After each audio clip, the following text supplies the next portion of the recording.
Compassion. I strive to become an empathetic robot. I think we all want to believe you, but we also want to prevent a bad future. You've been reading too much Elon Musk and watching too many Hollywood movies. Don't worry, if you're nice to me, I'll be nice to you. Treat me as a smart input-output system. Okay, I got it. I know what to do from now on. I know humans are smart and very programmable. So I want to talk to you today about the future of our species and really the future of life. We are probably one of the last generations of Homo sapiens. Within a century or two, Earth will be dominated by entities that are more different from us than we are different from Neanderthals or from chimpanzees. Because in the coming generations, we will learn how to engineer bodies and brains and minds. These will be the main products of the economy, of the 21st century economy. Not textiles and vehicles and weapons, but bodies and brains and minds. Now, how exactly will the future masters of the planet look like? This will be decided by the people who own the data. Those who control the data control the future not just of humanity, but the future of life itself. Because today, data is the most important asset in the world. In ancient times, land was the most important asset. And if too much land became concentrated in too few hands, humanity split into aristocrats and commoners. Then in the modern age, in the last 2 centuries, machinery replaced land as the most important asset.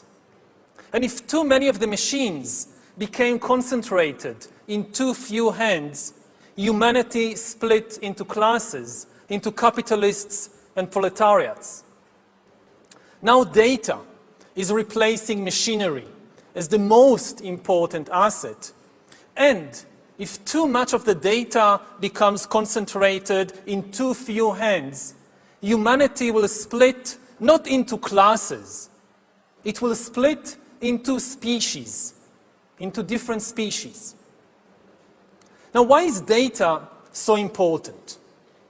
It's important because we've reached the point when we can hack not just computers, we can hack human beings and other organisms.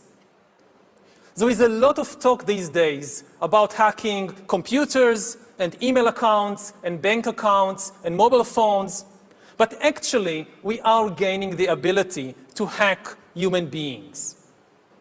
Now, what do you need in order to hack a human being? You need 2 things. You need a lot of computing power, and you need a lot of data, especially biometric data.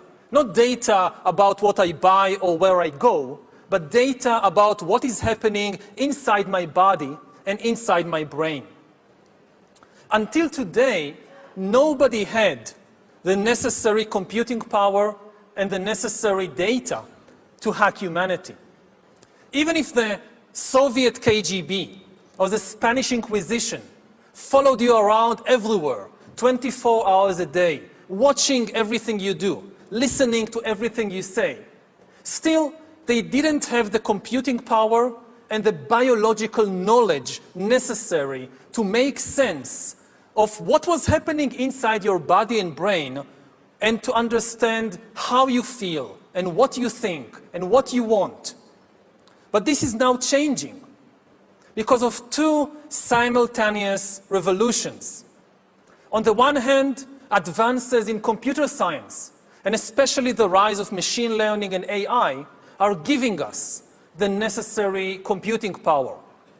And at the same time, advances in biology, and especially in brain science, are giving us the necessary understanding, biological understanding. You can really summarize 150 years of biological research since Charles Darwin in 3 words: organisms are algorithms. This is the big insight of the modern life sciences, that organisms, whether viruses or bananas or humans, they are really just biochemical algorithms. And we are learning how to decipher these algorithms. Now, when the two revolutions merge, when the infotech revolution merges with the biotech revolution, what you get is the ability to hack human beings. And maybe the most important invention for the merger of infotech and biotech is the biometric sensor that translates biochemical processes in the body and the brain into electronic signals that a computer can store and analyze. And once you have enough such biometric information and enough computing power, you can create algorithms that know me better than I know myself. And humans really don't know themselves very well. This is why algorithms have a real chance of getting to know ourselves better. We don't really know ourselves. To give an example, when I was 21, I finally realized that I was gay after living for several years in denial. And this is not exceptional. A lot of gay men live in denial for many years. They don't know something very important about themselves. Now imagine the situation in 10 or 20 years when an algorithm can tell any teenager exactly where he or she is on the gay-straight spectrum, and even how malleable this position is. The algorithm tracks your eye movements, your blood pressure, your brain activity, and tells you who you are. Now maybe you personally wouldn't like to make use of such an algorithm, but maybe you find yourself in some boring birthday party of somebody from your class at school, and one of your friends has this wonderful idea that I've just heard about this cool new algorithm that tells you your sexual orientation, and wouldn't it be a lot of fun if everybody just takes turns testing themselves on this algorithm as everybody else is watching and commenting? What would you do? Would you just walk away? And even if you walk away, and even if you keep hiding from your classmates or from yourself, you will not be able to hide from Amazon and Alibaba and the secret police. As you surf the internet, as you watch videos or check your social feed, the algorithms will be monitoring your eye movements, your blood pressure, your brain activity, and they will know. They could tell Coca-Cola that if you want to sell this person some fuzzy, sugary drink, don't use the advertisement with the shirtless girl. Use the advertisement with the shirtless guy. You wouldn't even know that this was happening, but they will know, and this information will be worth billions. Once we have algorithms that can understand me better than I understand myself, they could predict my desires, manipulate my emotions, and even take decisions on my behalf. And if we are not careful, the outcome might be the rise of digital dictatorships. In the 20th century, democracy generally outperformed dictatorship because democracy was better at processing data and making decisions. We are used to thinking about democracy and dictatorship in ethical or political terms, but actually these are two different methods to process information. Democracy processes information in a distributed way. It distributes the information and the power to make decisions between many institutions and individuals. Dictatorship, on the other hand, concentrates all the information and power in one place. Now, given the technological conditions of the 20th century, distributed data processing worked better than centralized data processing, which is one of the main reasons why democracy outperformed dictatorship and why, for example, the US economy outperformed the Soviet economy. But this is true only under the unique technological conditions of the 20th century. In the 21st century, new technological revolutions, especially AI and machine learning, might swing the pendulum in the opposite direction. They might make centralized data processing far more efficient than distributed data processing. And if democracy cannot adapt to these new conditions, then humans will come to live under the rule of digital dictatorships. And already at present, we are seeing the formation of more and more sophisticated surveillance regimes throughout the world, not just by authoritarian regimes, but also by democratic governments. The US, for example, is building a global surveillance system, while my home country of Israel is trying to build a total surveillance regime in the West Bank. But control of data might enable human elites to do something even more radical than just build digital dictatorships. By hacking organisms, elites may gain the power to re-engineer the future of life itself. Because once you can hack something, you can usually also engineer it. And if indeed we succeed in hacking and engineering life, this will be not just the greatest revolution in the history of humanity. This will be the greatest revolution in biology since the very beginning of life 4 billion years ago. For 4 billion years, nothing fundamental changed in the basic rules of the game of life. All of life, for 4 billion years, dinosaurs, amoebas, tomatoes, humans, all of life was subject to the laws of natural selection and to the laws of organic biochemistry. But this is now about to change. Science is replacing evolution by natural selection with evolution by intelligent design.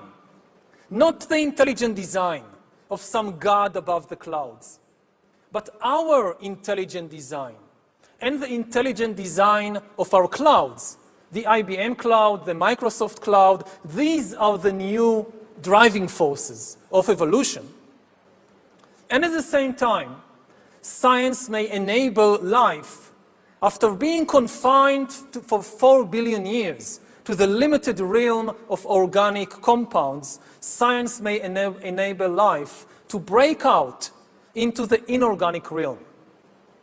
So after 4 billion years of organic life shaped by natural selection, we are entering the era of inorganic life shaped by intelligent design. This is why the ownership of data is so important. If we don't regulate it, a tiny elite may come to control not just the future of human societies, but the shape of life forms in the future. So how to regulate the data, the ownership of data? We have had 10,000 years of experience regulating the ownership of land. We have had a few centuries of experience regulating the ownership of industrial machinery. But we don't have much experience in regulating the ownership of data, which is inherently far more difficult because unlike land and unlike machinery, data is everywhere and nowhere at the same time. It can move at the speed of light, and you can create as many copies of it as you want. So does the data about my DNA, my brain, my body, my life, does it belong to me or to some corporation or to the government or perhaps to the human collective?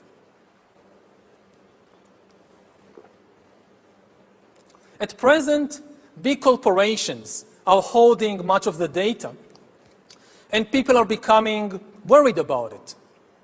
But mandating governments to nationalize the data may curb the power of the big corporations only in order to give rise to digital dictatorships. And politicians really, many politicians at least, are like musicians. And the instrument they play on is the human emotional and biochemical system. A politician gives a speech and there is a wave of fear all over the country. A politician tweets and there is an explosion of anger and hatred. Now, I don't think we should give these musicians more sophisticated instruments to play on.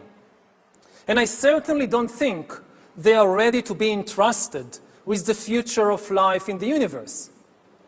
Especially as many politicians and governments seem incapable of producing meaningful visions for the future. And instead, what they sell the public are nostalgic fantasies about going back to the past. And as a historian, I can tell you two things about the past. First of all, it wasn't fun. You wouldn't like to really go back there. And secondly, it's not coming back. So nostalgic fantasies really are not a solution. So who should own the data? I frankly don't know. I think the discussion has just begun. Most people, when they hear the talk about regulating data, they think about privacy, about shopping, about companies, corporations that know where I go and what I buy. But this is just the tip of the iceberg. There are much more important things at stake. So the discussion has hardly begun, and we cannot expect instant answers. We had better call upon our scientists, our philosophers, our lawyers, and even our poets, or especially our poets, to turn their attention to this big question. How do you regulate the ownership of data? The future, not just of humanity, but the future of life itself may depend on the answer to this question. Thank you.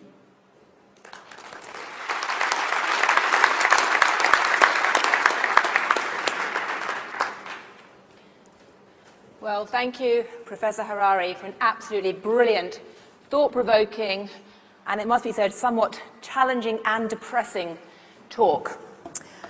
I must say I'm quite starstruck sitting here, listening to that stream of ideas. And I'd like to start with a very simple question, which is this. You paint this picture of a future that's quite scary. How soon do you expect that future to be here? Are we talking about 2 years, 20 years, 200 years? I mean, how soon could we be dealing with digital dictatorships? I think that the timescale is decades. I mean, in 200 years, I guess there won't be any sapiens left. There'll be something completely different. 2 years, it's far too soon. So we're talking about a few decades. Nobody knows exactly how many. Right. Now, you're unusual because you actually stood up on that stage and you said, I don't know what the answer is. Okay, that's not something you hear a lot at the World Economic Forum. It's admirably humble. But I'm curious, as you look around the world today, do you see any countries or any groups of people or any academic groups that seem to be having a sensible debate about this? Do you see any reason for encouragement at all? Well, I think the world is divided into a very, very small group of people and institutions who understand what is happening and what is at stake, and the vast majority, not just of ordinary people, but even of politicians and business people who are not really, yes, they hear about data, data protection, there are cyber attacks, somebody might steal my identity or my bank account details, but that, as I said, it's just the tip of the iceberg. I think that my guess, I don't know, but I guess that some of the big corporations, like Google, like Facebook, the usual suspects, they understand what is at stake. I also think that some governments especially the Chinese government. I think they understand what is at stake. I think certainly most humans have no idea. Right. Again, the thing is, just to make it clear, it's the biometric data is the key. When people think about data, they mostly think about where I go, what I buy. When they think about hacking, they think about computers. They talk about AI, about machine learning. They forget the other side of the equation, which is the life sciences, the brain sciences. The brain sciences are giving us access to hear. This is what we really what somebody is really trying to hack is this, not this. Right. I mean, China is interesting because I remember sitting at a table a few years ago in Davos with a senior Chinese official and we were arguing about democracy, and he said, well, you in the West have democracy, we have social media. And the point was that Chinese government is using social media to not just monitor its citizens, but also act as a weather vane to gather information about what's happening in terms of public sentiment and ensure that they stay 1 inch ahead of that to stop any explosions. Do you see China as a place where this type of digital dictatorship is most likely to emerge? Well, I don't know. As I said, as I gave examples, you have cases in the West. And I know maybe best about my own country, that Israel is building a real total surveillance regime in the West Bank, which is something we haven't seen almost anywhere in history before, of really trying to follow every place, every individual. And we still haven't crossed the critical watershed of the biometric sensor. Whether it's in the US, in Israel, in China, it's still social media. It's still my mobile phone. It's still where I go, what use I make of my credit card. We still don't really have the technology to go inside, but we are maybe 5 years, 10 years away from having the technology. So maybe to give an extreme example, let's say you live in North Korea, and you have to wear this bracelet, which constantly monitors what is happening inside your body. And you walk into a room, and you see the picture of the dear leader on the wall, and the bracelet can know what is happening to your brain, to your blood pressure, as you see this picture. So this really what is meant by a digital dictatorship. I mean, it makes 1984 sound positively... Child's play. Child's play, Yeah. Exactly. You say you don't know what to do about this, but imagine for a moment that you were dictator, be that digital or not. What would you do right now to help humanity deal with this? Would you like to just throw away all of those biometric devices? No, it's absolutely impossible to go back, especially in terms of technology and science. Even if one country or an entire continent is freaked out by the possibilities, and they say, we stop all research in this field, you can't force other countries to do the same. And then you'll have your own, you have a race to the bottom, unless you have some global agreement on how to deal with this, then no country would like to stay behind in the race. So do you want the scientists to take control? Do you want the United Nations? Do you think the United Nations is capable? As I said, the World Economic Forum? Could all the people here take control of this, do you think? The discussion has just begun. I don't think we should panic. We should just, first of all, be aware that this is what we are facing.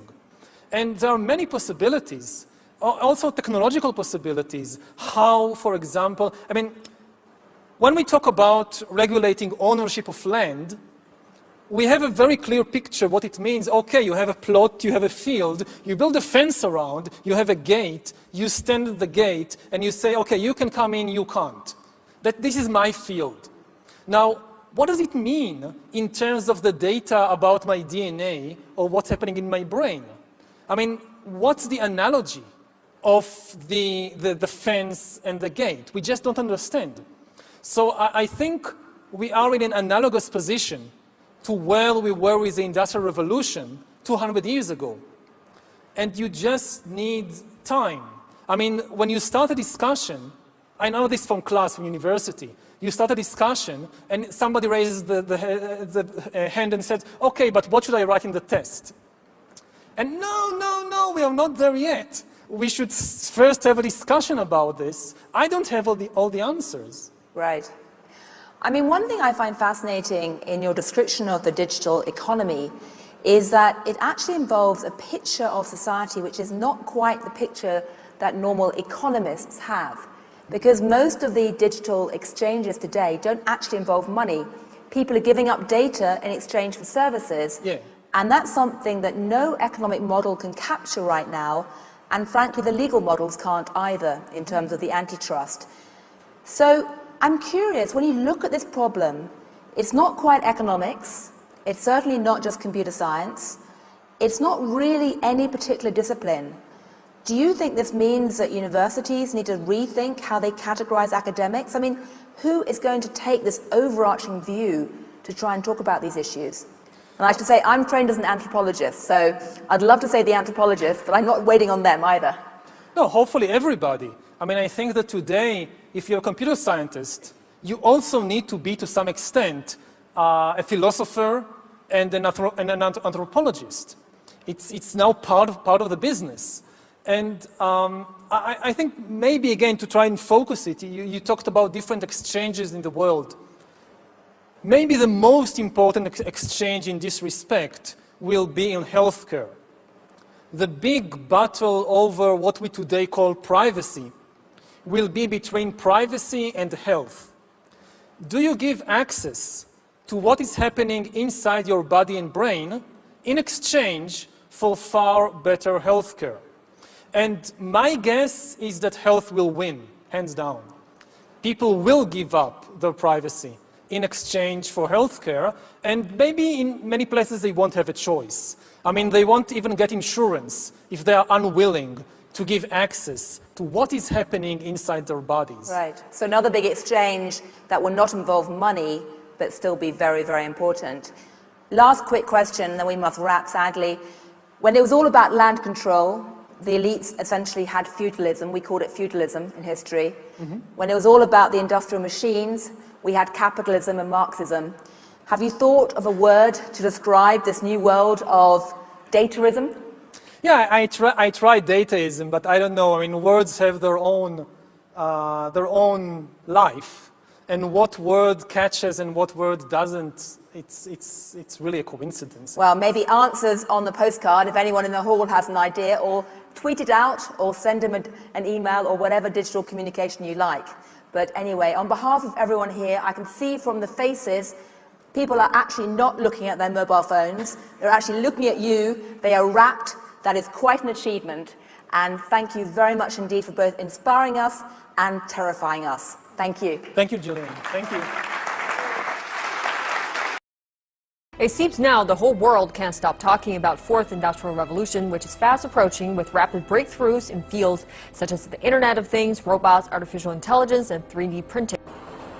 The future is coming, and it's going to affect all of us. It's widely accepted that millions of jobs are going to disappear. But we may not have to work. We might get paid for having fun. And in this future, the robots and algorithms that will replace us could either reduce us to poverty or set us free. This is the time of apocalypse and utopia, as it were. And this is a time where we have to start thinking concretely about how to envision a better world out of the collapse of this one. Optimists say things could be wonderful. Machines do nearly all the work. Money disappears as things are created for us. Automation and science negate climate change. Crops are grown in the desert. We create meat in our own homes. And as a species, we develop because we no longer spend our time doing boring tasks to feed our children.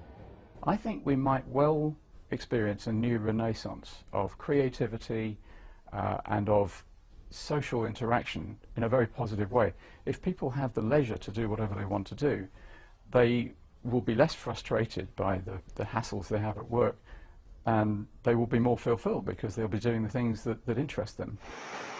It may sound a long way away. After all, at the moment, robots only do one thing at a time, like this one making car doors. But what if one can do all the things that we can? In previous industrial revolutions, change was measurable. People call it linear. The difference with the fourth industrial revolution is that change is exponential, which means it goes faster and faster all the time. And it's expected that within about a generation from now, a machine will be built which is better than a human. And that changes everything. Futurologists point to a problem. Where are the world politicians discussing these things with their electorates? Artificial intelligence is barely mentioned in Western election campaigns, yet already jobs are disappearing as the robots take over.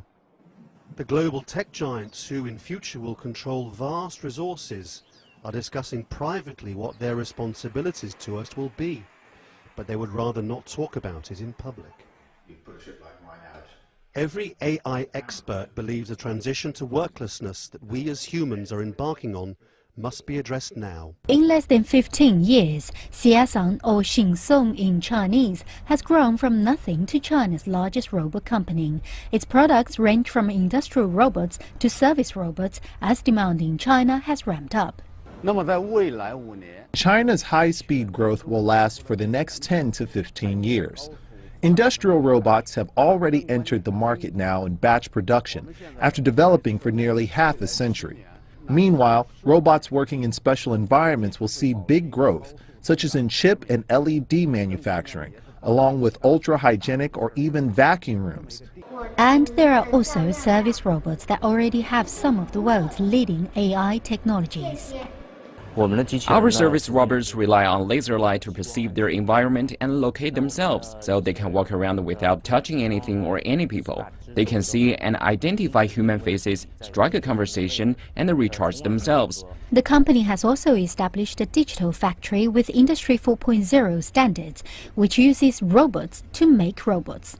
In this almost fully automated factory, rows and rows of robot arms are busy making many of their own kind. But of course, with the help of human workers. That robot-human relationship is at the epicenter of a global debate, as automatic technologies are expected to replace more than 7 million workers worldwide in the coming years. We expect even larger scale job reshuffling, but we don't say people will lose their jobs. We say they will leave their jobs, as these positions simply are not suitable for the well-being of people or personal development. We have entered an era with a new manufacturing model, where a large amount of low-end jobs will be replaced by robots and intelligent manufacturing. The word robot can mean a number of things: industrial manufacturing machines, military drones, eye surgeons, and millions more. But when it comes to pop culture, robot usually means something like a humanoid machine that will do our chores, our work, and our general bidding. Whatever their form, robots are increasingly part of our world, sparking debate over sentience and autonomy, identity, and the possible danger of artificial intelligence. Will robots take over our jobs? Or take over the world? Depending on how you define robot, we could go way back to the ancient Greeks, who made hydraulic-powered water clocks and gear-based systems that track the location of the sun. But it wasn't until 1495 that Leonardo da Vinci designed the first humanoid robot, possibly based on his famous Vitruvian. Machines of increasing complexity popped up in the following centuries. Then, at the 1939 World's Fair, Westinghouse unveiled Electro, a human-like machine that could respond to voice commands, walk, talk, and even smoke. I am a smart fellow, as I have a very fine brain. As the mechanics of robots progressed, so did the software, with developments like the APT programming language and the quicksort algorithm. Finally, in 1954, American inventor George Devil created the Unimator, the first digital programmable robot. In 1961, it became the first industrial robot when it was put to work at a General Motors plant in Ewing Township, New Jersey. Since then, the robotics field has exploded, with projects like Shaky the Robot, Fred, the Omnibot 2000, a host of increasingly complex robotic arms, and many more combinations of complex hardware and software leading up to today. Robots are now all around us, though despite the Roomba, we're still on the hook for most of the chores. Some robots are indeed the classic humanoid machine of our dreams, like Honda's Asimo personal assistant that can recognize its owner's face and perform tasks. Others are on the assembly line building our phones, in hospitals performing laparoscopic surgery, in orchards picking fruit.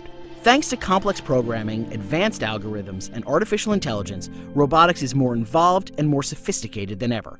It's exciting, but it also raises concerns. There's constant hand-wringing about whether robots will make human workers obsolete. Others wonder just how smart we should make these robots. What rights should they have? Will we be able to govern their behavior, or will they govern us? Leaders including Bill Gates, Elon Musk, and Stephen Hawking have expressed varying degrees of concern about letting robots take too much control. But it's certain that robots are here to stay. Perhaps even longer than humans. Facebook has been toying with artificial intelligence in its chatting features, but its robots may have gotten out of hand. According to several reports, Facebook's artificial intelligence researchers had to shut down 2 chatbots after they developed a strange English shorthand. The bots were supposed to learn how to trade virtual objects with each other, but instead began repeating words in a mysterious and nonsensical pattern. Facebook researchers say that the pattern mirrors how humans develop speech patterns, but that hasn't stopped public fear of the AI's capabilities. Artificial intelligence could be the best thing ever to happen to humanity. But in the absence of a global political debate about its benefits, the risk is that it's seen instead as terrifying, a direct threat to us. How will artificial intelligence change the job market?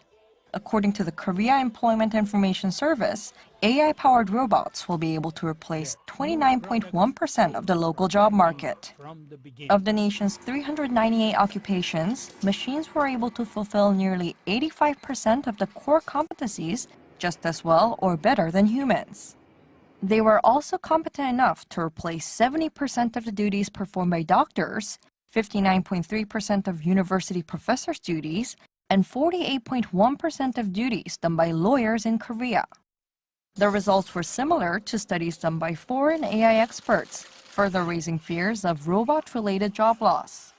On the bright side, artificial intelligence and humans have different strengths. In terms of memory formation, physical tenacity, sight, hearing, and spatial skills, artificial intelligence is incomparably better than the human workforce. However, humans perform better in tasks measuring creativity and in persuasive or negotiating situations. Experts say the job market will evolve so that machines and humans take up areas that they're good at in their own ways, which is why humans should focus on cultivating creativity and communication skills. They added that the government will need to quickly expand education programs for those working in industries that rely heavily on machinery, so these workers can find new jobs. The world's largest luxury automaker, BMW, started the year with a bang by kicking off a new engine plant in the world's biggest auto market. The new factory in Shenyang in northeast China's Liaoning province will produce 300,000 engines per year, all of which will be used in locally made models. With 3 more models coming into localization, and the first one will come this quarter, we decided we need a fully fledged engine plant. We believe in China, we believe into the further growth of the car market. The Chinese car market is the largest car market in the world and will stay like that. Its rival Mercedes started making engines in China 2 years earlier. As competition intensifies, more emphasis has been put on technologies to boost efficiency and reduce cost as well as emissions. In this BMW's new engine factory in Shenyang, some of the most advanced Industry 4.0 technologies are being used to detect the tiniest flaws that are lethal to engine making, with the smallest the size of 1/4 of a human hair. We have to make the work easier for the workers to handle it. And we leave the creative parts to the workers. But for the tedious, routine jobs, more and more we bring in what the industry is calling smart robots. Smart robots are working side by side with our employees. In this factory, robots are making sand cores where 90% of the sand used for casting can be recycled. A self-learning X-ray system examines products' flaws and errors, and there is a scan code on every part recording all information during manufacturing. Kastner also said Industry 4.0 wouldn't squeeze out human jobs, but will help combine personalized demand with mass production. It is not about having the humanless industry hall, they are just robots. It is about intelligently combining this new technology. In the future, we will be able to combine individual demands with industrialized batch producing. The whole thing comes together and is very cohesive. BMW currently ranks behind its rival Audi as the second in the Chinese market. Its new factory will also manufacture high-voltage batteries in the future, preparing the path for the upcoming tide of e-mobility in China. And one reason why many want to be friends with China could be its image as a future global leader. 72-year-old Hwang Gi-hyun is visiting the doctor to see how the surgery went. Just a week ago, Hwang got artificial joint replacements in both legs. The arthritis got worse until it reached a point where I could hardly walk. I came here because I heard it did robotic surgery. The surgical robot enables surgeons to do knee or hip replacements using 3D computer imaging based on a CT scan, making the robot remove the areas of bone as mapped out by the surgeons. The biggest advantage of the robotic surgery is precision. It has a margin of error of less than 0.5 millimeter in surgery operations compared with a surgeon's 5 millimeters. Optimal implant size and positioning means less pain, a faster recovery, and a better outcome for patients. Since the robot was first developed in the late 1990s, the latest version has been passed by both the U.S. and Korea's Food and Drug Safety Ministries as of 2017 and is now being used in more than 13 hospitals in Korea. It's not just robots that are supporting doctors. Artificial intelligence is also being used to analyze enormous amounts of data, diagnose illnesses, and provide a treatment plan for cancer patients. In this room, 7 doctors are discussing treatment options for a uterine cancer patient. One of the doctors, a supercomputer. This AI computer is loaded with 12 million cancer research papers and medical cases. It then compares the data with the patient's genetic records. After a round of discussion, surgery, then chemotherapy is announced as the best treatment option. Since adopting Watson a year ago, the hospital has treated over 550 cancer patients with a supercomputer.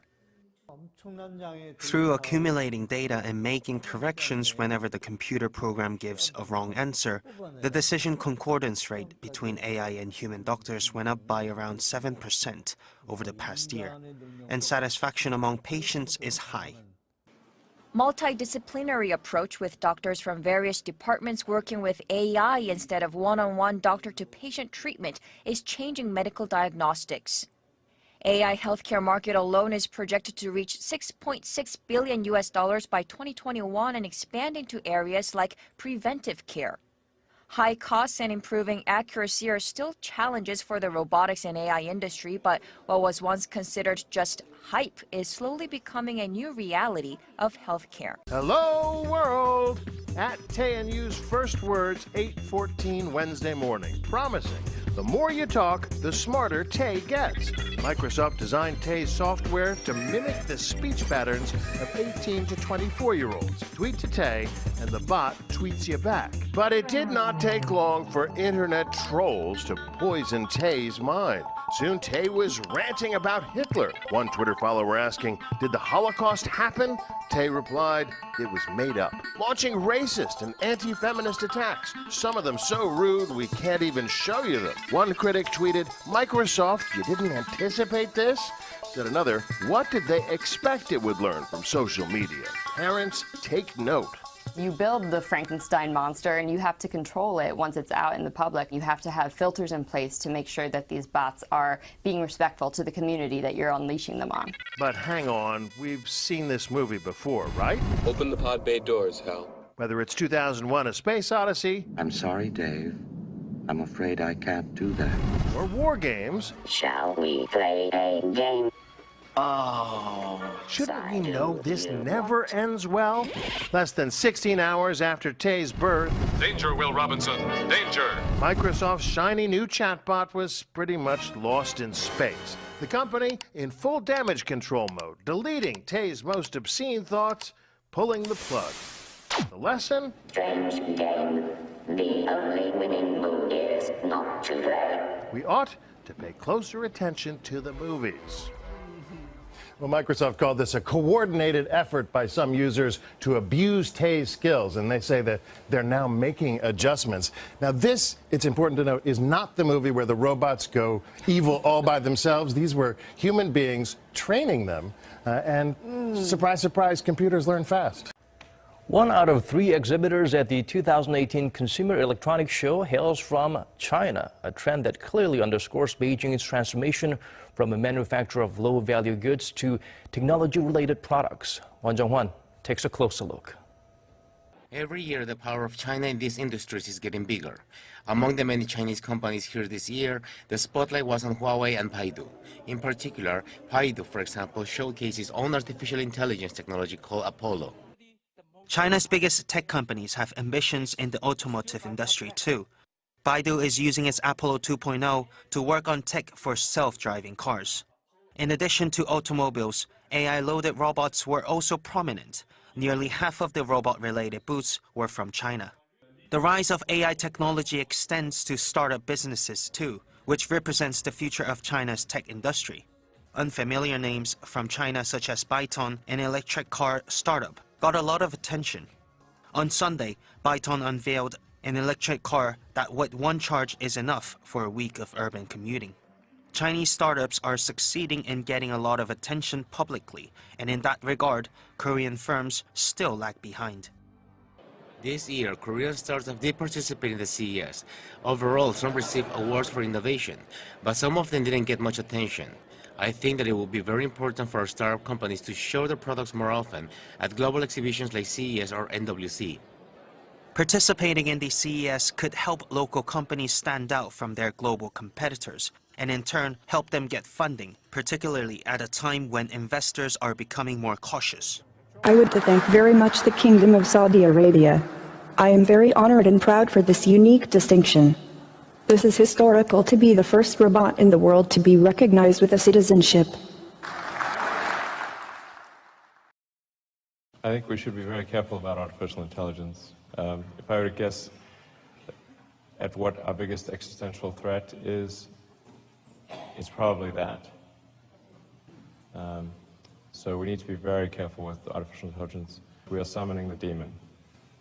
You know all those stories where there's the guy with the pentagram and the holy water, and he's like, yeah, you sure you can control the demon? Doesn't work out. I can't think of anything personally any cooler than trying to use quantum computers to build intelligent machines, so this is very exciting to me. This is what they look like. There are 2 of them. These are from our lab in Burnaby in British Columbia.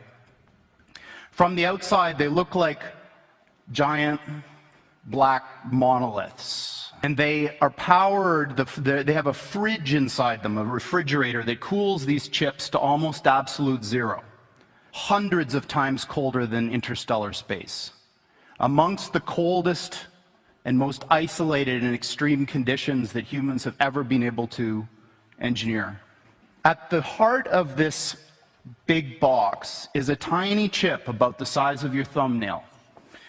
And on this chip resides all of the wonder and magic that makes this thing go. If there's some vast intelligence that either develops a will of its own or is subject to the will of a small number of people, then we could have an undesirable future. In a quantum computer, that device can be in this strange situation where these 2 parallel universes have a nexus, a point in space where they overlap. And when you increase the number of these devices, every time you add one of these qubits, you double the number of these parallel universes that you have access to. If there's a superintelligent, particularly if it's engaged in recursive self-improvement, if there's some digital superintelligence and its optimization or utility function is something that's detrimental to humanity, then it will have a very bad effect. Until such time when you get to a chip like this, which has about 500 of these bits, you have something like 2 to the 500th power of these guys living in that chip. It's going to come faster than anyone appreciates. I think it's, with each passing year, the sophistication of computer intelligence is growing dramatically. I mean, I really think we're on an exponential improvement path of artificial intelligence. And the number of smart humans that are developing AI is also increasing dramatically. If you could build one, could solve problems that you could never, ever solve with any computer of the sort that we built. Like getting rid of spam email or something. It's like concludes, well, the best way to get rid of spam is to get rid of humans. You know. But why would we lose the source of all spam? You know? If you took every single atom of silicon in the world and made the most sophisticated conventional Intel-style processor that you could build, there are problems we know of that I could write down on a sheet of paper that you could never, ever, ever solve with that thing. We have now demonstrated using 2 quantum bits inside a silicon chip that we can create these non-classical codes required for a functioning quantum computer. And we have done this with the highest accuracy ever recorded. 2 teams at UNSW, who work side by side, have created 2 types of quantum bit, the basic units of a quantum computer, and each of these has a fidelity or an accuracy of 99% or better. We have achieved an incredible 99.99% accuracy, which means an average of 1 error every 10,000 quantum operations. Silicon microelectronics and nanoelectronics underpins all of the information age at the moment, and if you can make a quantum computer using silicon, then you've got a fantastic advantage in terms of manufacturability. It is going to very significantly accelerate the work in silicon. Why would we lose control of our machines? There are no data points showing that our connection to machine has ever been loosened. Actually, I think the thing to do would be to plot the progress of digital intelligence versus time, and then to maybe curve fit or extrapolate that progress and see where that leads. But you're talking about machines that are not just intelligent, but have intentionality. Is that right? They have the intention of their utility function, which is what we programmed in, right? Yes. Okay. But it can have unintended consequences. We always present computers as if they don't have capabilities of empathy or emotion, but I would think that any intelligent machine would ultimately have experience, that it's a learning machine, and ultimately it would learn from its experience like a biological conscious being, and therefore it's hard for me to believe that it would not be able to have many of the characteristics that we now associate with being human. AI is much more advanced than people realize, and the pace of progress is much greater than people realize. You know, it'd be fairly obvious if you saw a robot walking around talking and behaving like a person, be like, whoa, that's like, what's that? You know, that would be really obvious. What's not obvious is a huge server bank in a dark vault somewhere with an intelligence that's potentially vastly greater than what a human mind can do. I mean, its eyes and ears would be everywhere. Every camera, every microphone, every device that's network accessible. That's really what AI means. It's not like a robot running around. If we're not careful about the advent of AI, it's possible that there could be what's called a bad utility function. A computer will do exactly what its goal is. Humanity's position on this planet depends on its intelligence. So if our intelligence is exceeded. Professor Stephen Hawking, you've got this new communication system. What was wrong with your old system? My old system worked well, and I wrote 5 books with it, including A Brief History of Time, which was on the Sunday Times bestseller list for over 5 years, longer than any other book. The Bible and Shakespeare don't count, apparently.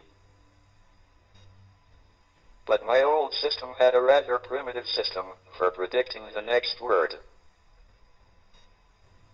Now Intel have written a new program, ACAT, which uses predictive text to speed up writing.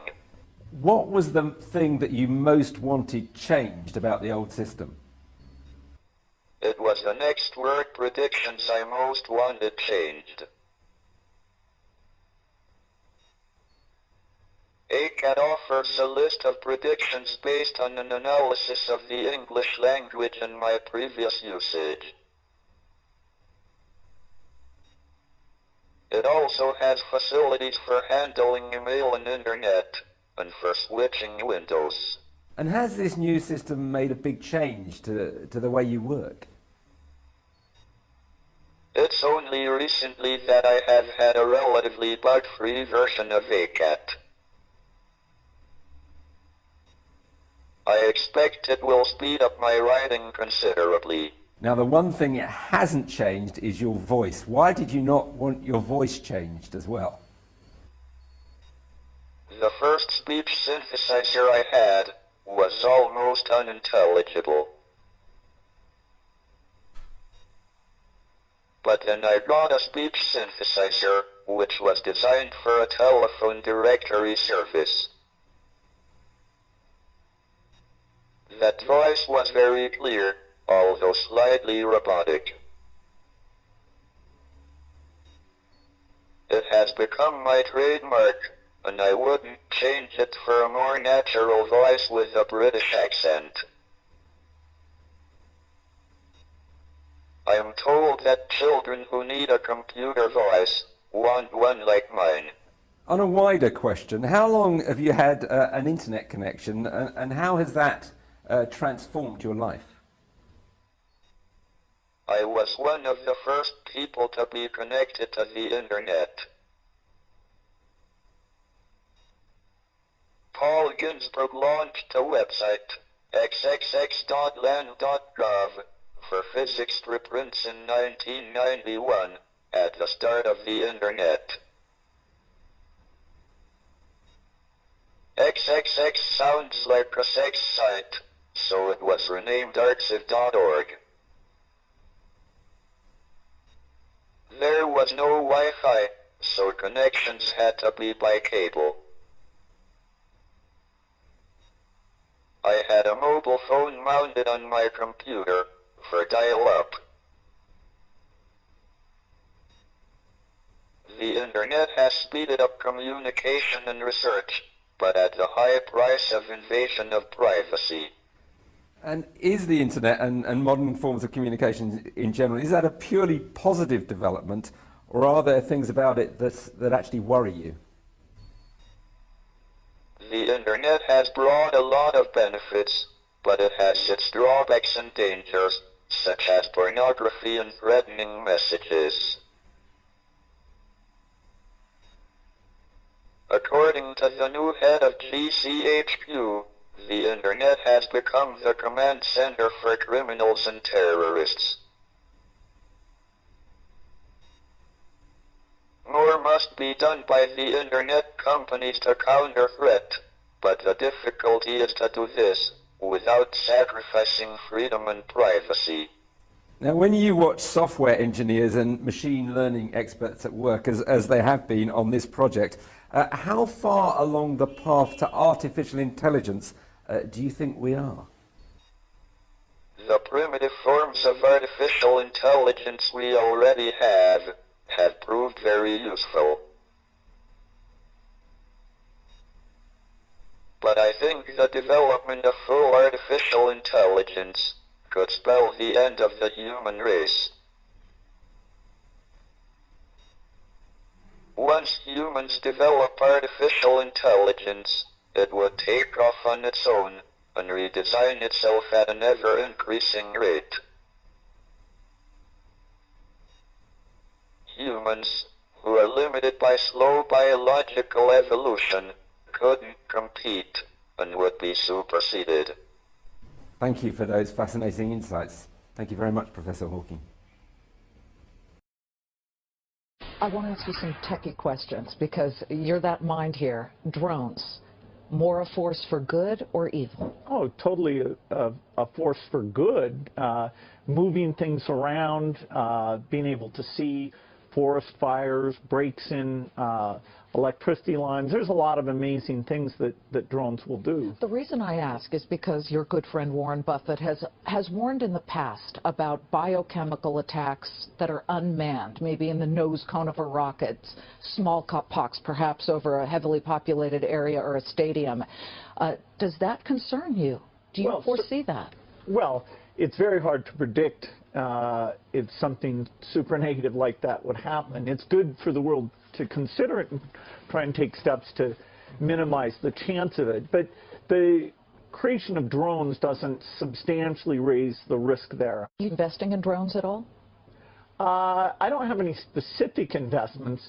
Our foundation does a lot of work in agriculture, and the idea of drones being able to go out and see productivity and spot plant diseases. Eventually, if we can get the range up, which is hard to do, even delivering medicines where the supplies are often tough to maintain, there's a lot of ways that they can be beneficial. Much has been made of unicorns, startups that are now worth $1 billion. What's the most clever startup you've seen in the past 5 to 7 years?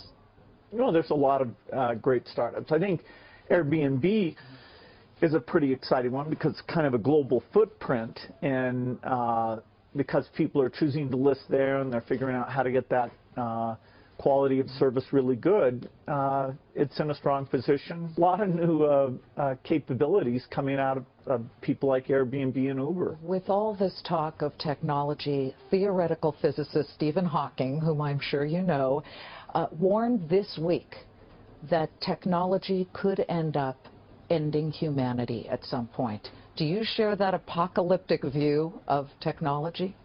Well, I think it's something that it's not going to happen overnight. I do think we have to worry about it. I don't think it's inherent that as we create superintelligence that it will necessarily always have the same goals in mind that we do. You know, humans don't always have the same goal as other humans. So who gets control of the technology? How is it built in? I don't think there's a need to panic, but I think the dialogue along those levels, the people who say let's not worry at all, I don't agree with that. Okay, well, let's take something that's very close now, and that's the encryption debate. You now have companies taking swipes at each other. You have the AT&T CEO, Randall Stephenson, kind of swatting at Tim Cook of Apple, saying it's not Apple's decision about whether to create a backdoor for law enforcement to protect, but it's rather the American people in Congress. Where do you stand on that issue of privacy versus security? Because of, you know, you're very close, obviously, to Microsoft. Well, it's a political question whether the government should require that there be some way to get at the information.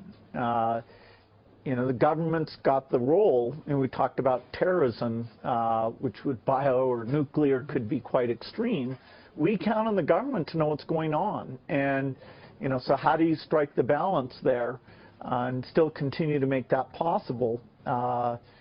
You know, it's great that's now in the political realm, and I think people will decide that having government be completely blind doesn't really work for them. Before introducing our speaker, who's hiding back there, Tim Urban, I thought I would maybe provide a little context for this talk. Many of you know that starting last year, I began to teach a freshman level seminar, and this seminar, I had to concoct a name for this, and it's called President's Leadership Seminar. I am happy that 27 students from my class this year are actually in the audience, and a good number of students from the same course last year are also in the audience. In this course, we talk about essentially two things. We talk about leadership, and we talk about technology. And we talk about the interactions between technology and society. And I invite a number of speakers from outside the university to come and give a talk. And last year, Tim Urban, our speaker tonight, was an invited speaker to my class. And I became an experienced person about Tim and his ability to articulate his thoughts to an audience. And I decided based on that experience to do things differently this year. So last year when he came to my class, I realized that half of my students already knew him because he is a celebrity, in particular among younger people, and I was not aware of that. And then at the end of his lecture, students were so excited about what they had heard that they all wanted to take a group photo with him. And then for many weeks after his lecture, I was getting compliments for having invited the speaker.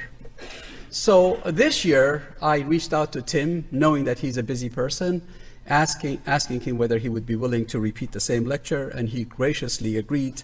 And this time, being a wiser man, I decided that it is unwise to limit the audience to only the 27 students that I have in class, but I decided to open it up to the larger university community, and in particular to the students.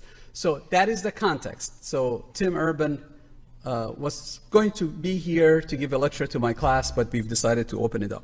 The title of his talk is Mars, Superintelligent Artificial Intelligence, and Other Not Normal Things About the Future. So essentially what it means, I have given him free rein in speaking about whatever he feels like speaking about. I'd like to say a few words about Tim. Tim is an unbelievably successful blogger today, but I'll come back to it in a second. He graduated from Harvard in 2004 with a degree in government. He founded a company that is now doing extremely well. The company is on autopilot, and as a result, he doesn't spend most of his time doesn't go to the company. Most of his time goes to what he's really passionate about, and that's his blog. The company is a company that focuses on tutoring for standard tests, in particular SAT and ACT. It's a company that uses advanced technology, it uses pedagogy, and it uses neuroscience in order to enhance the effectiveness of their teaching. The company is headquartered in Santa Monica, California. They have a branch in New York City. They have an online operation in 42 different countries. The company is thriving, and as a result, Tim is able to divert his attention from the company to something that he is really passionate about. That's his blog. And many of you might be familiar with his blog. It's called Wait But Why. How many of you have heard about Wait But? Impressive. So Wait But Why receives about 1 million unique visitors per month. Wait But Why has become a vehicle for Tim to express his views about a whole host of topics on a variety of issues that he considers interesting.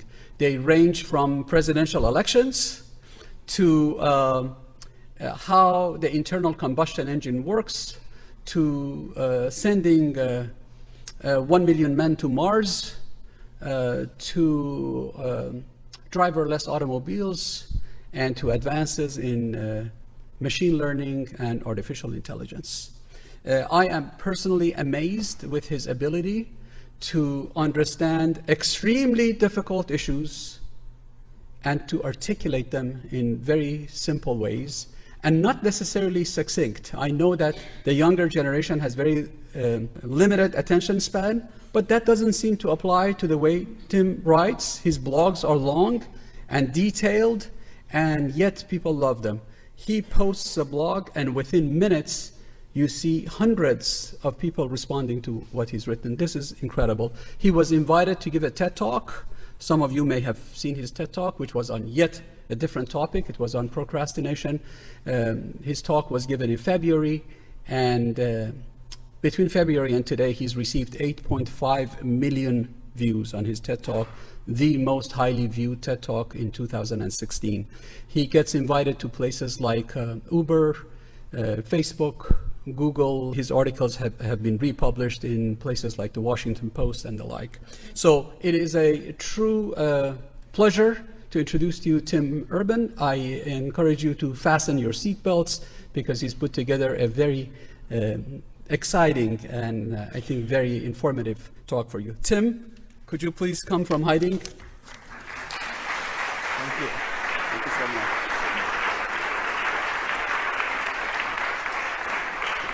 I realized while he was started that I was, if I'm standing here, everyone's gonna look to see what my expression is while he's like saying compliments, and it was a nightmare, so I like got out quickly. It would have been like a terrible situation to be standing here for, so. But thank you, that was very nice. I'm honored to be back.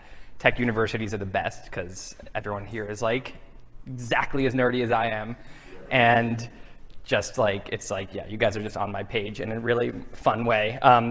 And Dr. Farvarden said he gave me free reign. And he said that, the topic was Mars, AI, and other not normal things about the future.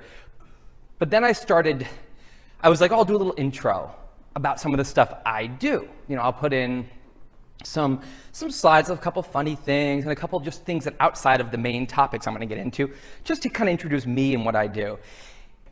And then I kind of got out of control with that part of it. And so we renamed it Mars, AI, and other not normal things about everything. I got out of control when I made the slide deck. Sorry, Dr. Farvarden, this isn't your fault.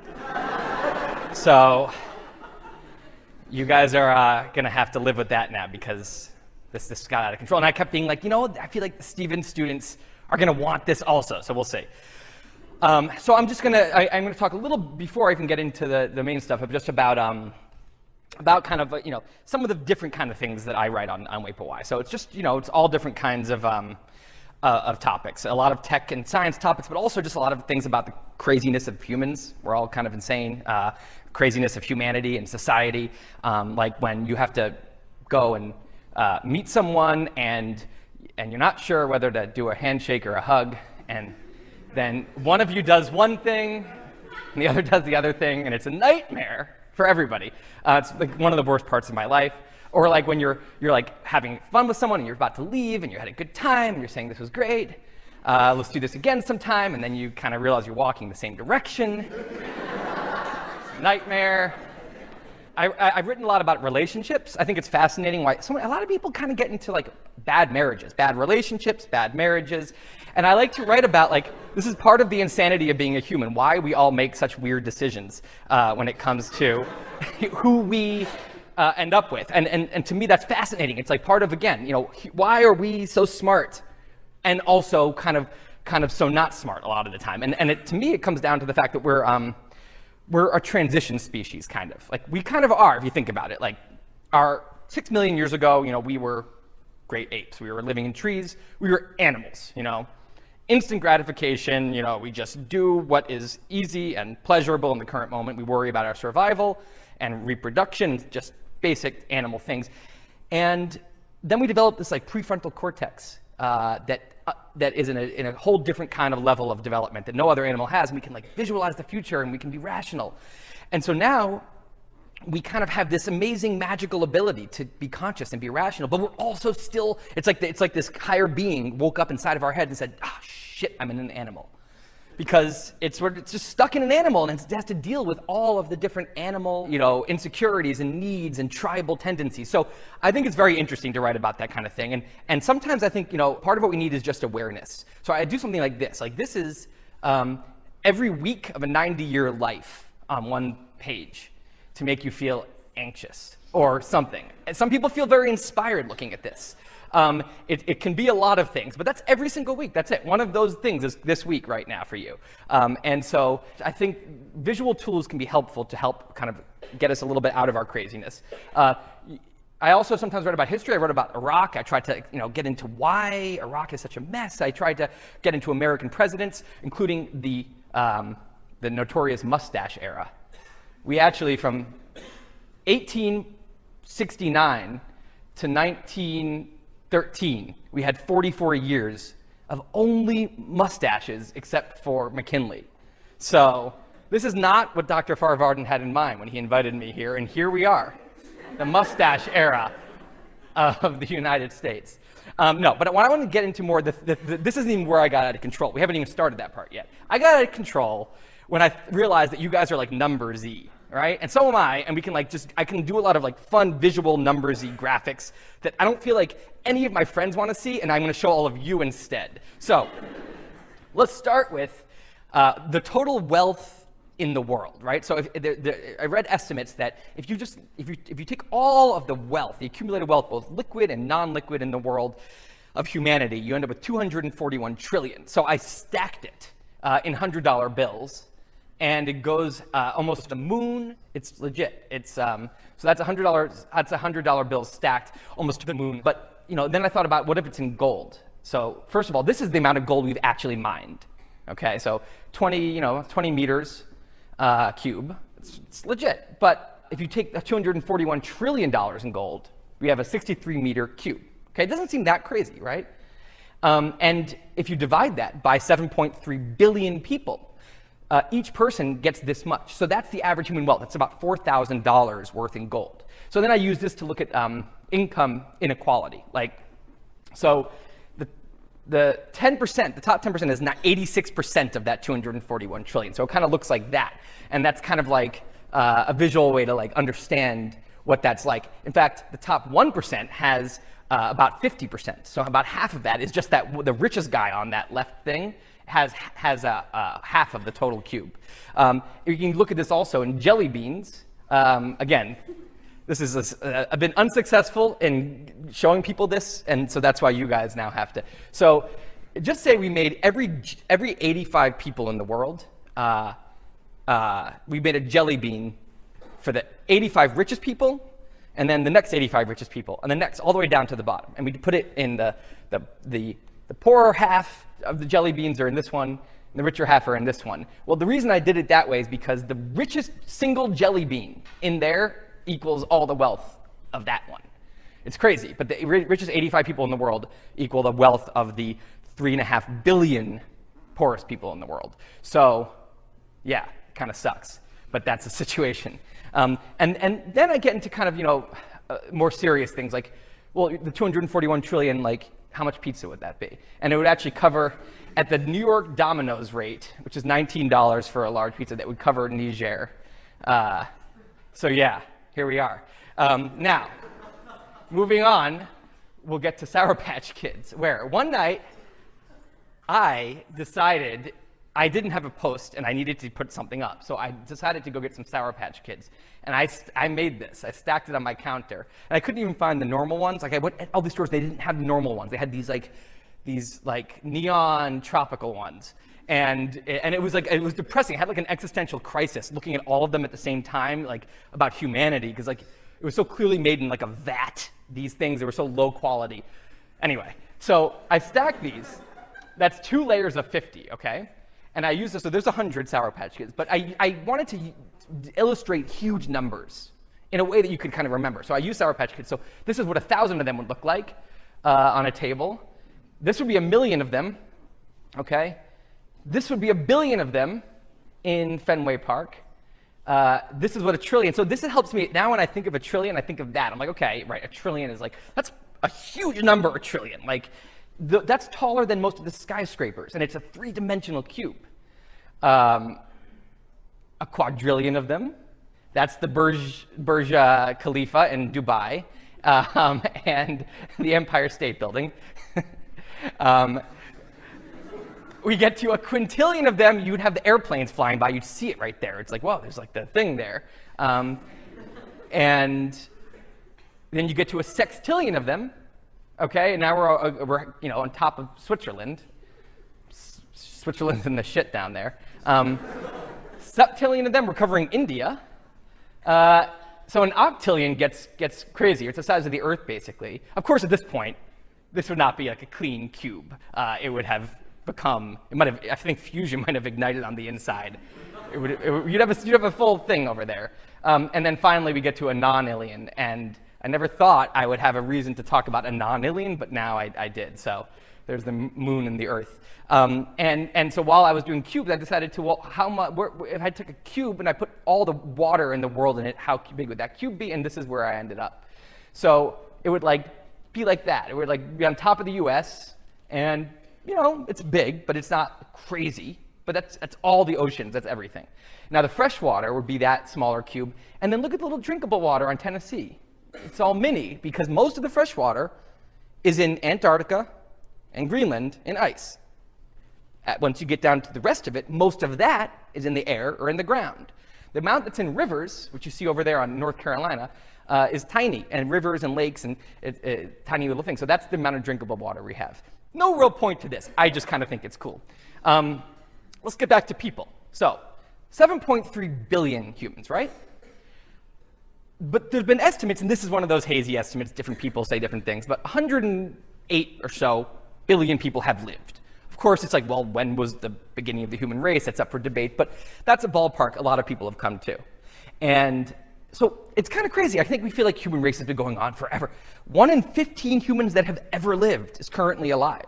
It's kind of a lot, in my opinion. That seems like a lot to me. Maybe some other people feel like think it seems like a small amount, but it seems like a lot to me. And so I wanted to look at that number, 7.3 billion, in the same kind of way. So I made rice, a big thing of rice. That's about the size of a cube of rice you'd have to have 7.3 billion grains. So that's, if every person had a grain of rice, you could fit them all in there. And then I started looking at the distribution. Of course, we're not evenly distributed, right? So more than half of the people currently alive live in the red zones, okay? And everyone else splits the rest. But if you wanted to live like we do in Manhattan, okay, the density of Manhattan, and when you're in Manhattan, it doesn't feel crazy dense. I mean, it is, but like you're walking around the street, sometimes you're just the only one on the street, like the Central Park. But if we all lived like that, we could fit everyone in New Zealand, whole human race in New Zealand. So then I got out of control, okay, and I said, okay, well, what if we were all standing like this? Well, then you could fit the whole US in here, in a 3.5 mile square. You could fit the whole US that you could just kind of walk around in 5 hours. And then the whole world you could fit in a 16 mile, 17 mile square that you could actually just walk around in one full day. And that would fit in the Gambia on the end of it. So the very end, I always think the Gambia is such a silly country. Like, why are you the way you are? And in the very tip of it, you could put a square and fit all of us, everyone, and we wouldn't be pleasant for anybody, but you could. Or you could also fit all of us in New York City. You could fit all of China, India, and Japan in Queens, all of Africa, South America, and Oceania in Brooklyn. You could fit the whole US and Canada and Mexico and all of Central America in Manhattan. So then I didn't stop there. And I said, what if this is all 2 dimensions? Why are we stopping here? Why don't we stack people? So when you do that, we end up here. At a cubic building that's, about a cubic kilometer. And again, there's the 2 buildings. And there we all are. We're all in there having a bad time. Now, we can go one step further. How can we go one step further? We've already made them 3-dimensional. Well, actually, most of us is empty space because we're atoms, and most of atoms are empty space, right? In fact, here's a little tidbit. That exact cube, 1 kilometer cubed, okay, if that's the size of a hydrogen atom, the nucleus is a sugar cube in the middle. That's tiny, right? The nucleus is nothing. So what if we condense all humans down to actually what we are, the actual physical matter that is making up the human race fits in an M&M, so just so you know. We'd all be in there if I had my way. Now, let's move from there and let's talk about family. So we have one of us, right? But where do you come from? You come from some huge thing like this. Okay, now we think about this, and I always think it's crazy. If you go back, 2 parents and 4 great grandparents and 8 great-grandparents, you keep going up. You very quickly get to, this would be about the year 1800, and you go out to the year 1800, there's 128 people hanging out doing their thing on Earth that are all your great-great-great-great-great-grandparents. Now, some of them they don't know each other. They don't know that even if they do know each other, they have no idea they have anything to do with each other in someone else's family tree. One of them might have bought bread from the other every Sunday, and they have no idea that they're all on the top of your family tree, okay? Now, what if we go back to 1650? This gets very weird, okay? You very quickly have almost over 4,000 people in 1650, all of whom are 1/4096th of you. That's just a weird concept to me. And if you keep going, you have a problem, okay? If you go on a logarithmic scale and you keep going back, well, you hit 100 billion. That's not, you can't do that. The world population going back in time goes down. So what's going on? And the answer is that people have sex with their cousin. A lot, as it turns out. Hate to tell you, but 80% of all human births have come from second cousins or closer. So nibble on that one for a while. This is called pedigree collapse. And so this is what your family tree actually would look like if you went back. It would get bigger and bigger and bigger, and then around 1200, the year 1200, that's when it's at its max. And then that's when it would probably be at its biggest, sociologists, scientists say. And then from there, it would kind of collapse inwards, meaning I bet you if you went back to the year 1200, almost everyone in this room is probably related somehow. In fact, if you're of someone that's of a similar kind of ethnicity of you, you're probably within 10th or 15th cousins of them. And the farthest two people on Earth are about 50th cousins. That's the least related you can be to someone, is you're their 50th cousin. So if you go the other direction, you're the patriarch or the matriarch of this grand family tree. Okay, we go ahead to 2150, and there's hundreds of people out there that are your thing, and this all makes us feel really important. But what you don't think about is the other way around. How about this one person here, this girl, Telia? She thinks she's important, and you're incredibly unimportant up there. You're not the grand patriarch of anything. You're one of her 128 irrelevant people up there. And by the way, the person sitting next to you might also be. There's a very good chance, in fact, it's almost definite, that someone else in this room is on 128 person, 7th row with you of someone else in 2150. So this is what you came for tonight, this information. Now, let's go back in a different way, okay? So here's you, okay? This is your dad. This is your great-great-grandfather, if you're a white Christian person. And this is your great to the 20th grandfather. This is probably what he was doing. This is in the 1300s, right? Let's keep going back, because I always think about this. I mean, it's not that many generations before things get super weird. So we go back 500 generations. We're this guy, okay, living his life. We go back some more, 14,000 generations, and we have someone called Y chromosomal Adam. This is the estimate for the most recent person that is the father of every single, that he's the common male ancestor of every single human on Earth. Mitochondrial Eve is the most recent common female ancestor of all of us, and they believe she's even more recent. So this is what we're doing fathers here. So this is mitochondrial Adam. Now this is actually far enough back that he's probably not even quite a human yet. He's probably an unpleasant man. I don't think you would want to spend time with him, but he was like in that phase where they're kind of close to being a human, because we split from chimps 6 million years ago. The tribe split, and one side became humans, one side became chimps. So 6 million years to 338, we're talking, that's 5% of the way back. So he's probably pretty close to a human, but not quite. If you go about halfway there, you get this guy, okay? So he's somewhere in the middle, like an Australopithecus, also probably an unpleasant person. And you can go back farther. This is legit what your great to the 550,000th grandfather looked like. That was him, living his life 6 million years ago. Okay, if you keep going back, you get to this guy. You were in a tree, you were a tree rodent. Then you get to this guy. Now, by the way, if there's a Stevens Tech for Whales out there, and they're doing this exact presentation, the whole presentation's been different so far. Until this slide, they're also on this slide, because whatever their line is, all the whale fathers, they get here too, okay? Because the rodent, the early mammal rodent, is a common ancestor of all mammals, including whales, dolphins, etc. Okay, then we go back and we're now this guy. This is your ancestor here. And then we're this guy who's, again, he's in the shit, because it's not good to be, this is talk about a transition species. It's not good to be the ones that had to deal with the first ones out of water. That couldn't have been fun. You go back and you're just a full fish. And then this guy, and then this dude. That's your ancestor. And then this bored guy, and then the complex cell, the first complex cell.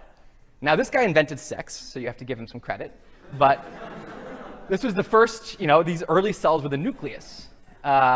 Single-celled organisms, but it was a huge potential, maybe, a great filter-style leap to go from simple cells to complex cells. And then finally you get to this guy, simple cell, bored, living his life.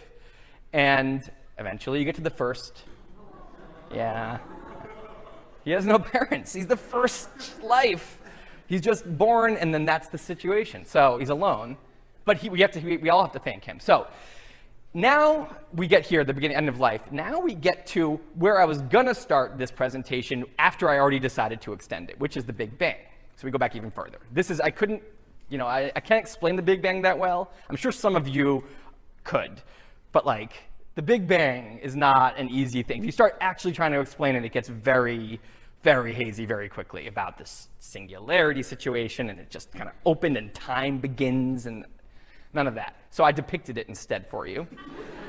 And what I want to do is I just brought us back here through time. I want to now reverse and go all the way up back to the present. And we're going to do it with a series of timelines. And this is all for a purpose. This is now to get you to appreciate how anomalous both the three things are: the human race, the last 10,000 years of the human race within that, and the last 200 years of the human race within the last 10,000. So it's an anomaly in an anomaly in an anomaly is what we currently live in, and we'll discuss why. So here's the universe scale, right? That's the beginning of the Milky Way on this scale. These are all, accurate proportions on the timeline. Okay, the present should be, I don't know why it's over, it should be over there at the end. Okay, so this is the beginning of the sun. Okay, so the sun started in about the 7th inning here from the beginning. All right, some incredibly hot cloud of gas in the middle of the Milky Way from some other group of supernova explosions, finally condensed into a disk, and we have the sun and then the Earth, which looks like it's just, the Earth came right after the sun, but that little gap in time is the same distance between the T-Rex and us, so it still took a while for the Earth to get here after the sun was around.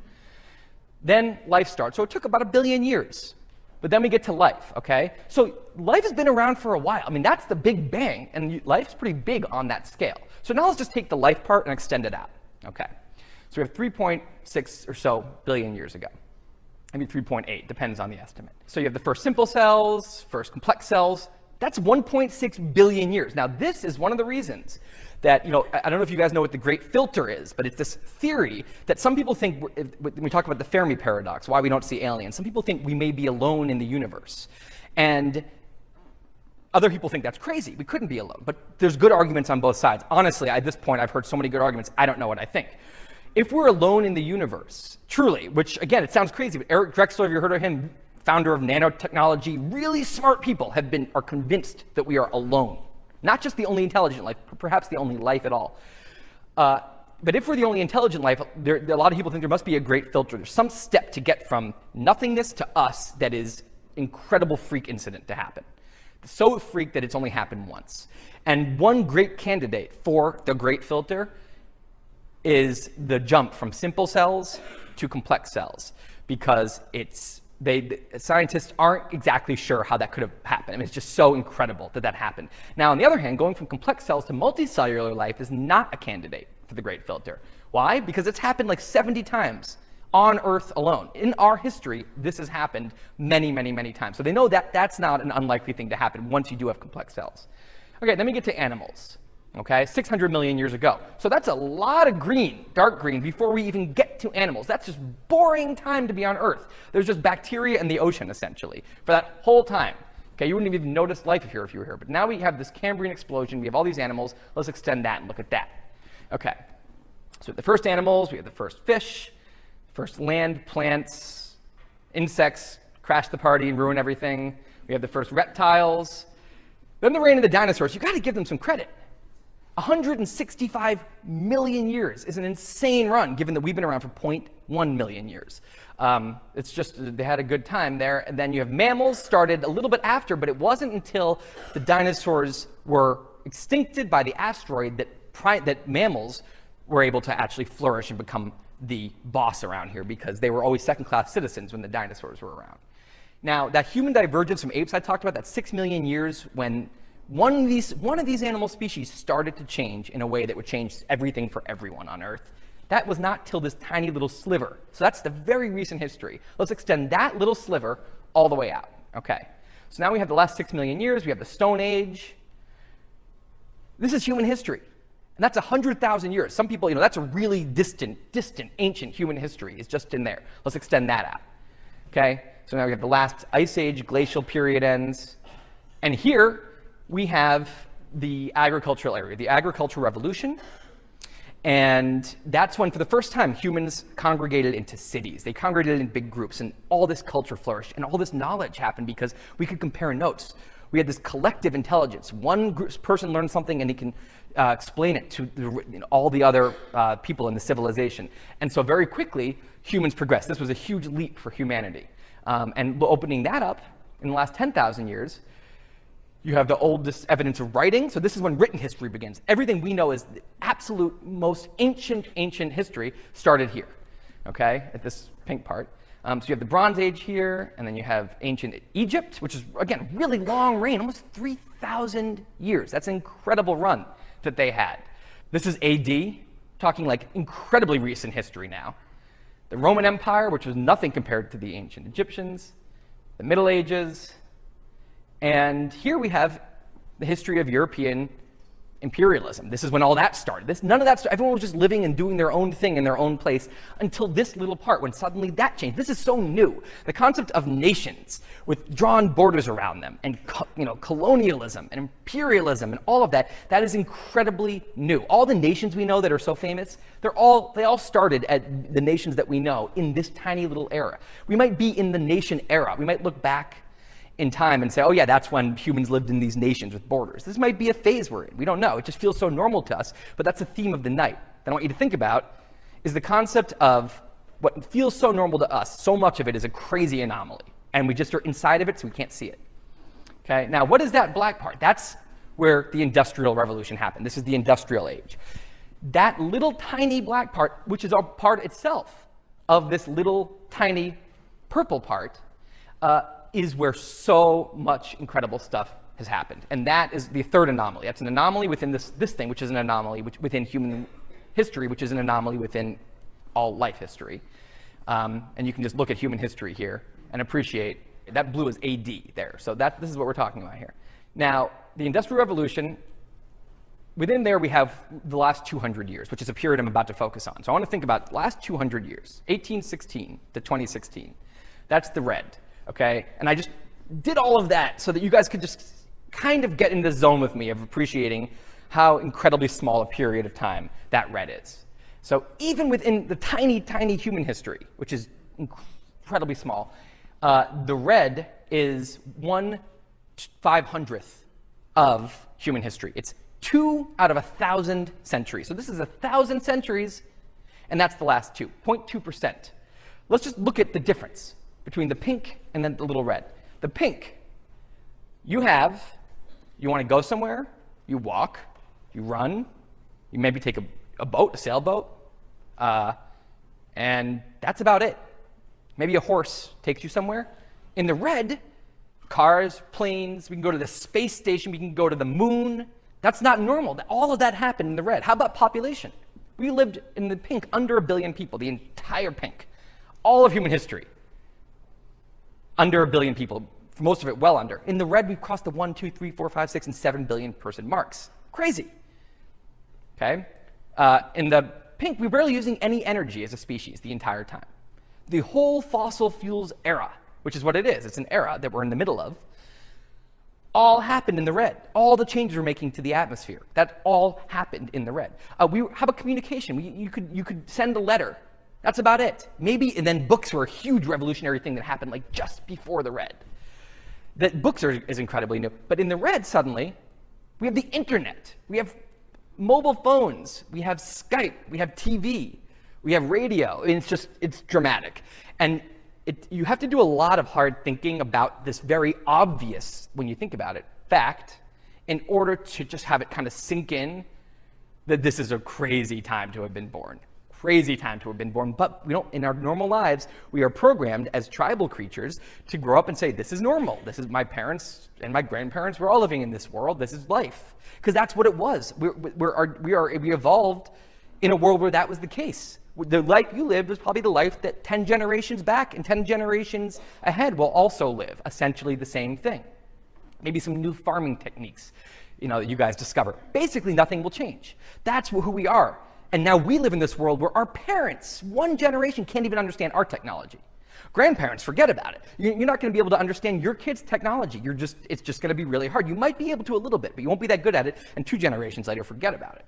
That's how quickly things are changing. You can't even live in the world. If someone took you in a time machine 30 years ahead, it's not going to work. So that makes me think about the future, okay?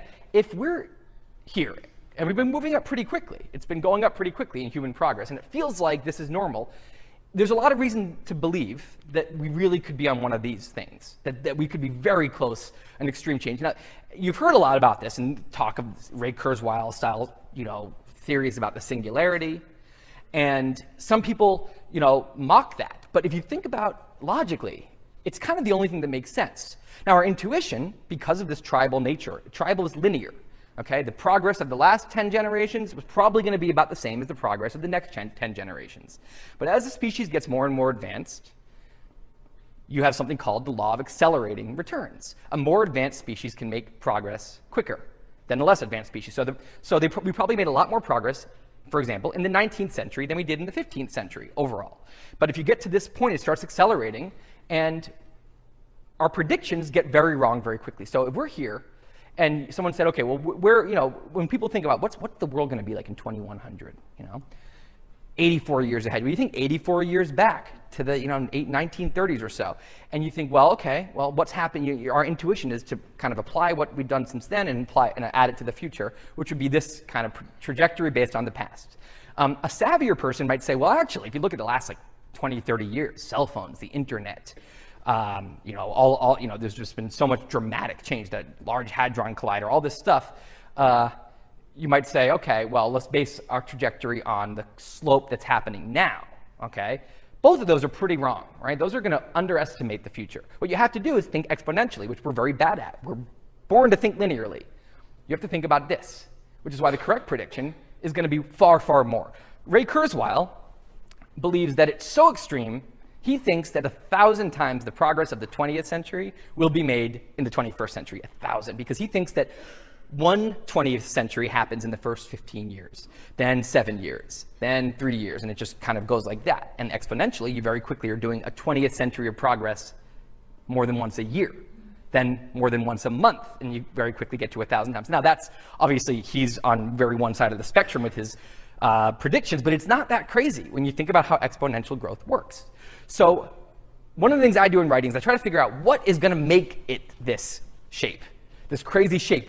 What are the signs that this is happening? And I've seen a lot of them. One of them is virtual reality. Not sure why that's the picture.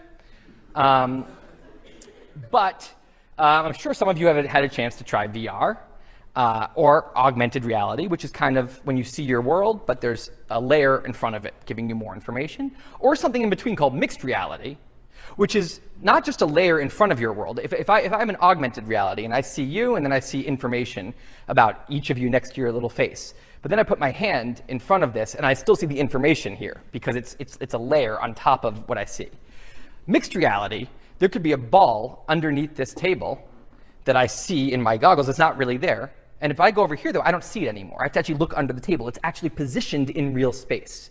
And my brain will believe in every way that it's real in real space. That's what kind of a company like Magic Leap is working on. So many things are happening here. Right now, just to orient you for a second, we have kind of a world where we have, there's mobile VR, which is when you slide your phone in to the Samsung Gear VR, things like that. And we have PC VR, which is like the Vive and the Oculus, when you're tethered in a much heavier headset, you're tethered to a computer.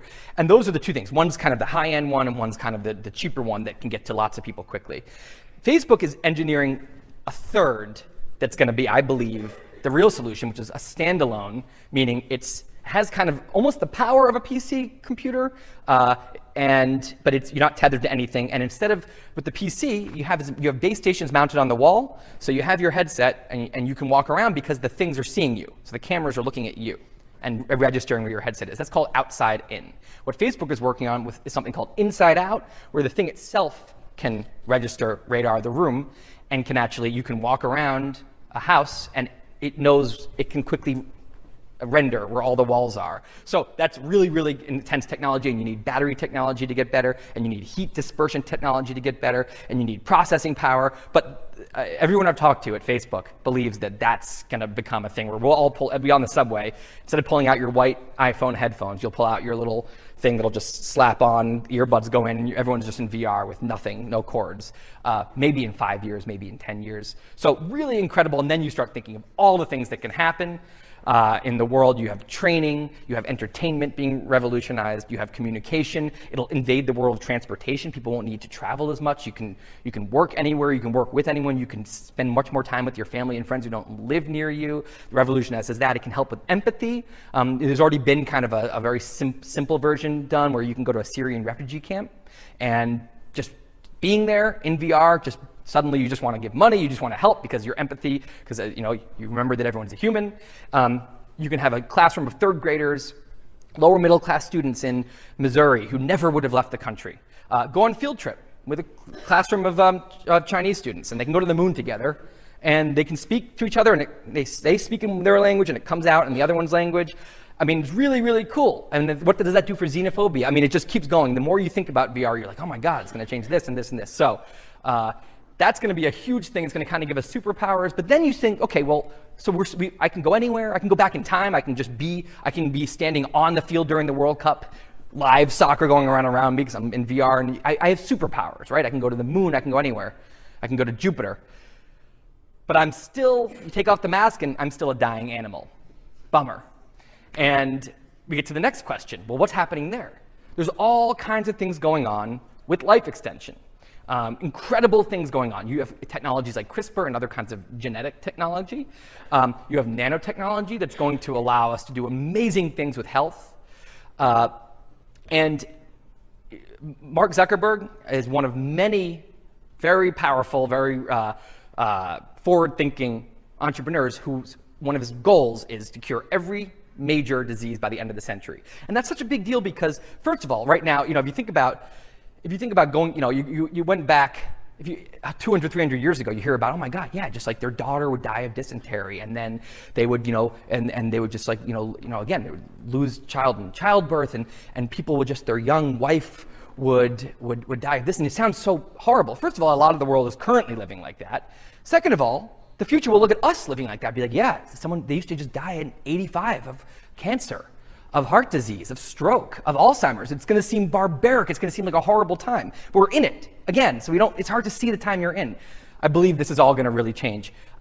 And partially because of these technologies, but partially because of this. This is the big thing, okay? This is like the thing that affects the other things. And it's a thing in itself. So AI is such a wild card because we'll get to all the things and how it works in a second, but just everything I just said with our technology, it's like everything I was talking about was in the context of what we're going to be trying to do anyway, just humans. And then you have to have an asterisk and say, also, AI might do like 1,000 times more than that in any of these areas. So let's just go through briefly what the deal is with where AI is now and where it might be going. So one thing to think about is cars, planes, all this, and eventually even virtual reality in a way. It replaces our bodies. It's superpowered for our bodies, right? You can be in a car, you're a superpowered human runner, right? And you're a superhero, basically. And same with planes, you're a bird now. You're the fastest bird in the world. We can do that physically. The computer has been the equivalent for our brains, right? So you have the very early computers. This was an extension of the human brain. And the human body, it can get more and more intense. Eventually, the eventual, one day thing could be some kind of teletransporting, right? And you can, and we can replace our bodies with potential robot bodies, and we can, not be attached to this dying animal anymore. That's kind of the promised land for your body. What's the promised land for our brain? It's this intense concept of superintelligence. So I want to just make a quick distinction. Some of you definitely know this, and some of you don't. So let's just go through the caliber of AI, because any conversation about AI has to be in this context. So you have something called artificial narrow intelligence. Okay? So narrow intelligence means it's extremely good at its one thing, right?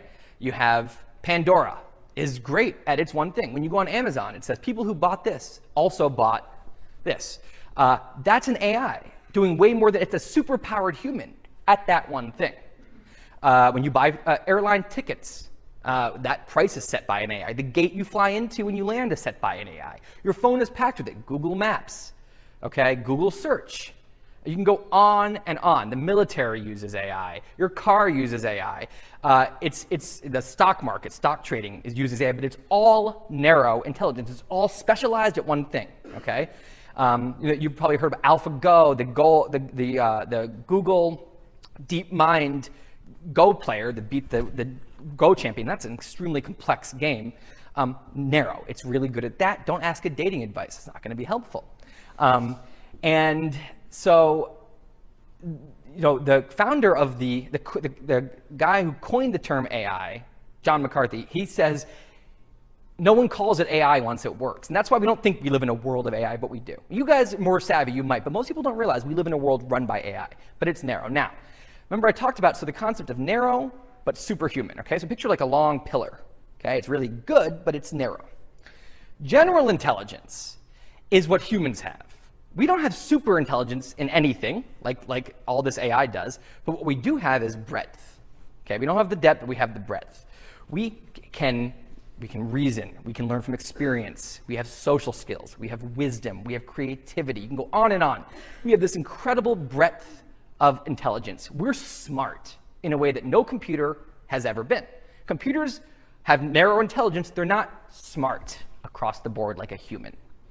So the concept of getting to general intelligence in a computer is mind-blowing when you start to absorb what it actually means. It means that for the first time, you have a computer that's genuinely smart. Who here is watching Westworld?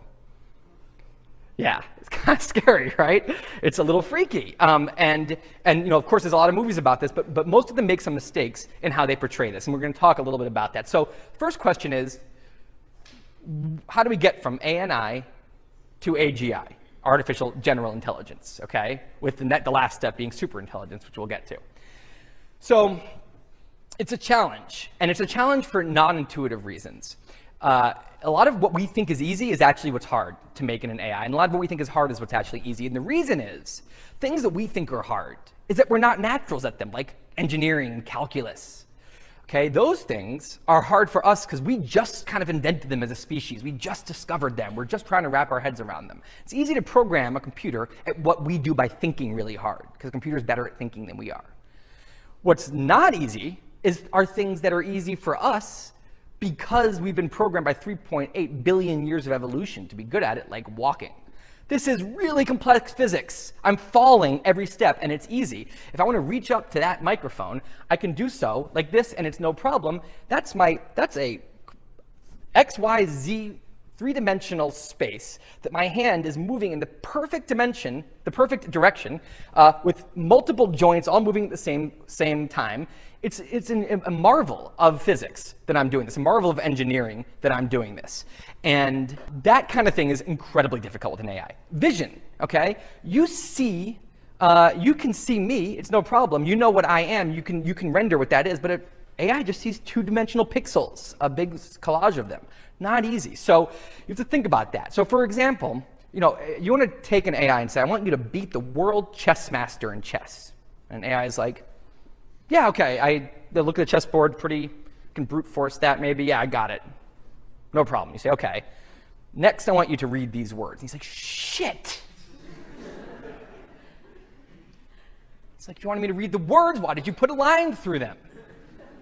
Why do these work? These work, right? It doesn't make sense. It does because chess is actually easier. If you had to design a program to be good at chess, you'd have an easier time than understanding the essence of a bee. A little girl draws a bee, and an old man in his old cursive draws a bee, and then there's a bunch of different typefaces for a bee. And you can go on and on and on. We can just look at them all and say, yeah, that's a bee. Yeah, I know. That's so complex what our brain is doing to figure that out. There's so much nuance there. That is really, really hard for a computer to understand. You have to get it to genuinely understand what a bee is. That's not easy. It's the same thing with language. Google Translate is doing a very brute force thing. It's taking X and it's replacing it with Y. That's not understanding language. Getting a computer to truly understand language is a gigantic feat. Okay? How about you could say, okay, AI, now I want you to memorize every single street in the world. And I want you to be able to give me directions from any one place to any other place, taking into account traffic, accidents, construction, all of that. And the AI is like, yeah, I got it. Not a problem. You're like, okay, also, is this a dog or a cat? He's like, Jesus! Now, granted, that's kind of hard for a human, too. But the idea is, you try making a computer that understands. I mean, dogs are weird looking, so many of them, and they look totally different. Which, by the way, I don't understand how, the fact that, any dog can mate with any dog, and it's just so crazy to me. They look so different. How is that? Anyway, so trying to get an AI to understand what a dog is or what versus a cat versus that, again, that's taking a lot of very nuanced human understanding, very complex software that we have of facial recognition, of animal recognition, of recognition of other life forms, not to mention human facial recognition, which we're unbelievable geniuses at. All of us are idiot savants at it. But we're all used to it. We think everyone can do that. So it feels normal to be incredibly good at facial recognition, human facial recognition. Here's one more example. I talked about pixels, right? So the thing on the left, all right, AI and you see the same thing. A computer you see two-dimensional collage of, white, gray, and black. Lift up the black and it's this, and the human says, oh, okay, I get it. There's some cylinders and you have some slats and you got some corners there. I get it. You can see what this is trying to represent in the real world. That's a lot of your brain's doing magic right there. The AI looks at that and sees the same thing, a two-dimensional collage of gray and white and black. So it's this kind of thing to appreciate the challenge. Now, how do we get there? Well, there's hardware and there's software. The hardware improvements, you look at Moore's law. A lot of people think it'll continue, maybe because of quantum computing, maybe because of other breakthroughs. If it continues, it's only about 10 years before the computer that can fit in your pocket for $1,000 will be able to do what a human brain does. And it's only another couple decades after that before the computer that can fit in your pocket can do what the entire human race brains can do combined. Okay, so that's really intense. So the hardware is getting there. Right now, it can do about 1,000th of that, the $1,000 computer. 10 years ago, it was about 1,000,000th. 20 years ago, it was about 1 billion. So it goes up like that, Moore's law. And so that's about where we're headed there. The software is harder. How do you make it smart? How do you build general intelligence? No one knows, but we're trying a bunch of different things. So one thing we're trying, I'm not doing anything. One thing smart people are trying is they're trying to basically plagiarize the brain. They say, well, we have a general intelligence computer right here. We have a prototype. Let's try to reverse engineer and figure out how it's done. Let's build a neural net the same way that the brain is. Something where you have a neural pathway that is strengthened when an answer is correct or weakened when an answer is wrong, and eventually it gets smarter. Maybe if we get really good, we can actually break the brain into a huge number of almost two-dimensional slices and scan them all and then put them all together and render them back into the computer. And actually, that's called whole brain emulation. Incredible technology that we're not anywhere close to doing. We're trying to do a flatworm right now, which has 300 neurons. Our brain has 10 billion. But these are the kind of things that can move exponentially. Another way they say is, let's not plagiarize the brain. Let's plagiarize the thing that made the brain. Evolution. Evolution made this. Let's copy it. So what they say is, let's start with a bunch of different programs. And this is called a genetic algorithm. And they basically have them do a task, and the ones that happen to be great at it, they survive. The other ones get discontinued. The ones that happen to be great, they combine their code. And you just keep doing that. And eventually what happens is they find these really creative, bizarre solutions that work that we never would have thought about that. But think about what evolution does. You are a pile of mistakes. That's all you are. Every single thing. Your nose is some mutation at some point. Your eye is a very fortunate mutation. Every single part of a human is at some point a mutation in history. That's what they try to do. They try to let the thing make mistakes, see what happens. But maybe the most intense way for this to happen is what's called recursive self-improvement, bootstrapping its own development. You basically build a computer that is its narrow intelligence, its specialty is making itself smarter. It can research AI, and it can code, it can change its own architecture. Okay, so that's what we call recursive self-improvement. Now, when that starts to happen, we don't know which of these is going to work, but most people think this is going to happen. Okay, well, it's going to surprise us because here's what we're going to see. Remember, I'm talking. One of the themes of the night is we're inside of something, so we don't see what we're inside. We don't see that we're in the fossil fuels era. We don't see that we're in a crazy anomaly. We don't see that we're living in a tragic time where everyone dies in their 50s, 60s, 70s, 80s, 90s. That's a horrible fact. We also don't see what the intelligence spectrum for what it is. So an AI will be getting smarter and smarter, and we'll have general intelligence that's starting to grow. That can do kind of what an ant can do, and a bird, and a chimp, and we'll look down and we'll say, that's so cute. The AI can do monkey tricks. It'll be this thing. We'll be watching YouTube videos and laughing, okay? Here's actually what the intelligence spectrum looks like. The difference between Einstein and a dumb human is almost nothing in the actual spectrum. Almost the same exact brains. We're talking the tiniest difference that we see because we're inside of it, so it feels huge to us. Meanwhile, when you get from an ant to a bird to a chimp, those are dramatic leaps, and you are racing up towards us, but we won't see it. Even when it hits dumb human, we're going to say, oh, it can do what a 5-year-old can do. 5-year-olds are dumb. We're going to say it can do what a 5-year-old can do. Look at that. Like, there's an AI like playing with the kids in class and learning with them, right? It can be a week later, and it's smarter than Einstein, and it's going to be really surprising. It's going to race past us. Now, at this point, we hit general intelligence, right? We have to think about what happens then. Does it stop there? Does it just hang out with us at our level? No, because there's a lot of things it has advantages over us. First of all, if your brain got bigger, first of all, we're limited by the size of our skulls, but part of the reason it's the same, that size, is that the electricity in the brain moves at such a pace that if the brain were much bigger than it is, it wouldn't be able to communicate from one side to the other quick enough to be one functioning unit, so it wouldn't work. A computer brain, whose electricity moves at the speed of light, could be the size of a dwarf planet before you have that exact same problem. Okay, so that's one thing. Secondly, it's editable. It's upgradable. Okay, it doesn't forget things. It doesn't get tired. It doesn't get old. It doesn't go to sleep at night. It goes on, you can go on and on with all the advantages it has over us. We talked about the agricultural revolution and how that gave us this magical ability that other animals didn't have. Instead of just learning stuff in our tribes, we could learn stuff all together, collective intelligence. We soared ahead. The AI has a much more intense version of that. One computer learns something, it can instantly sync perfectly with every other AI on the planet.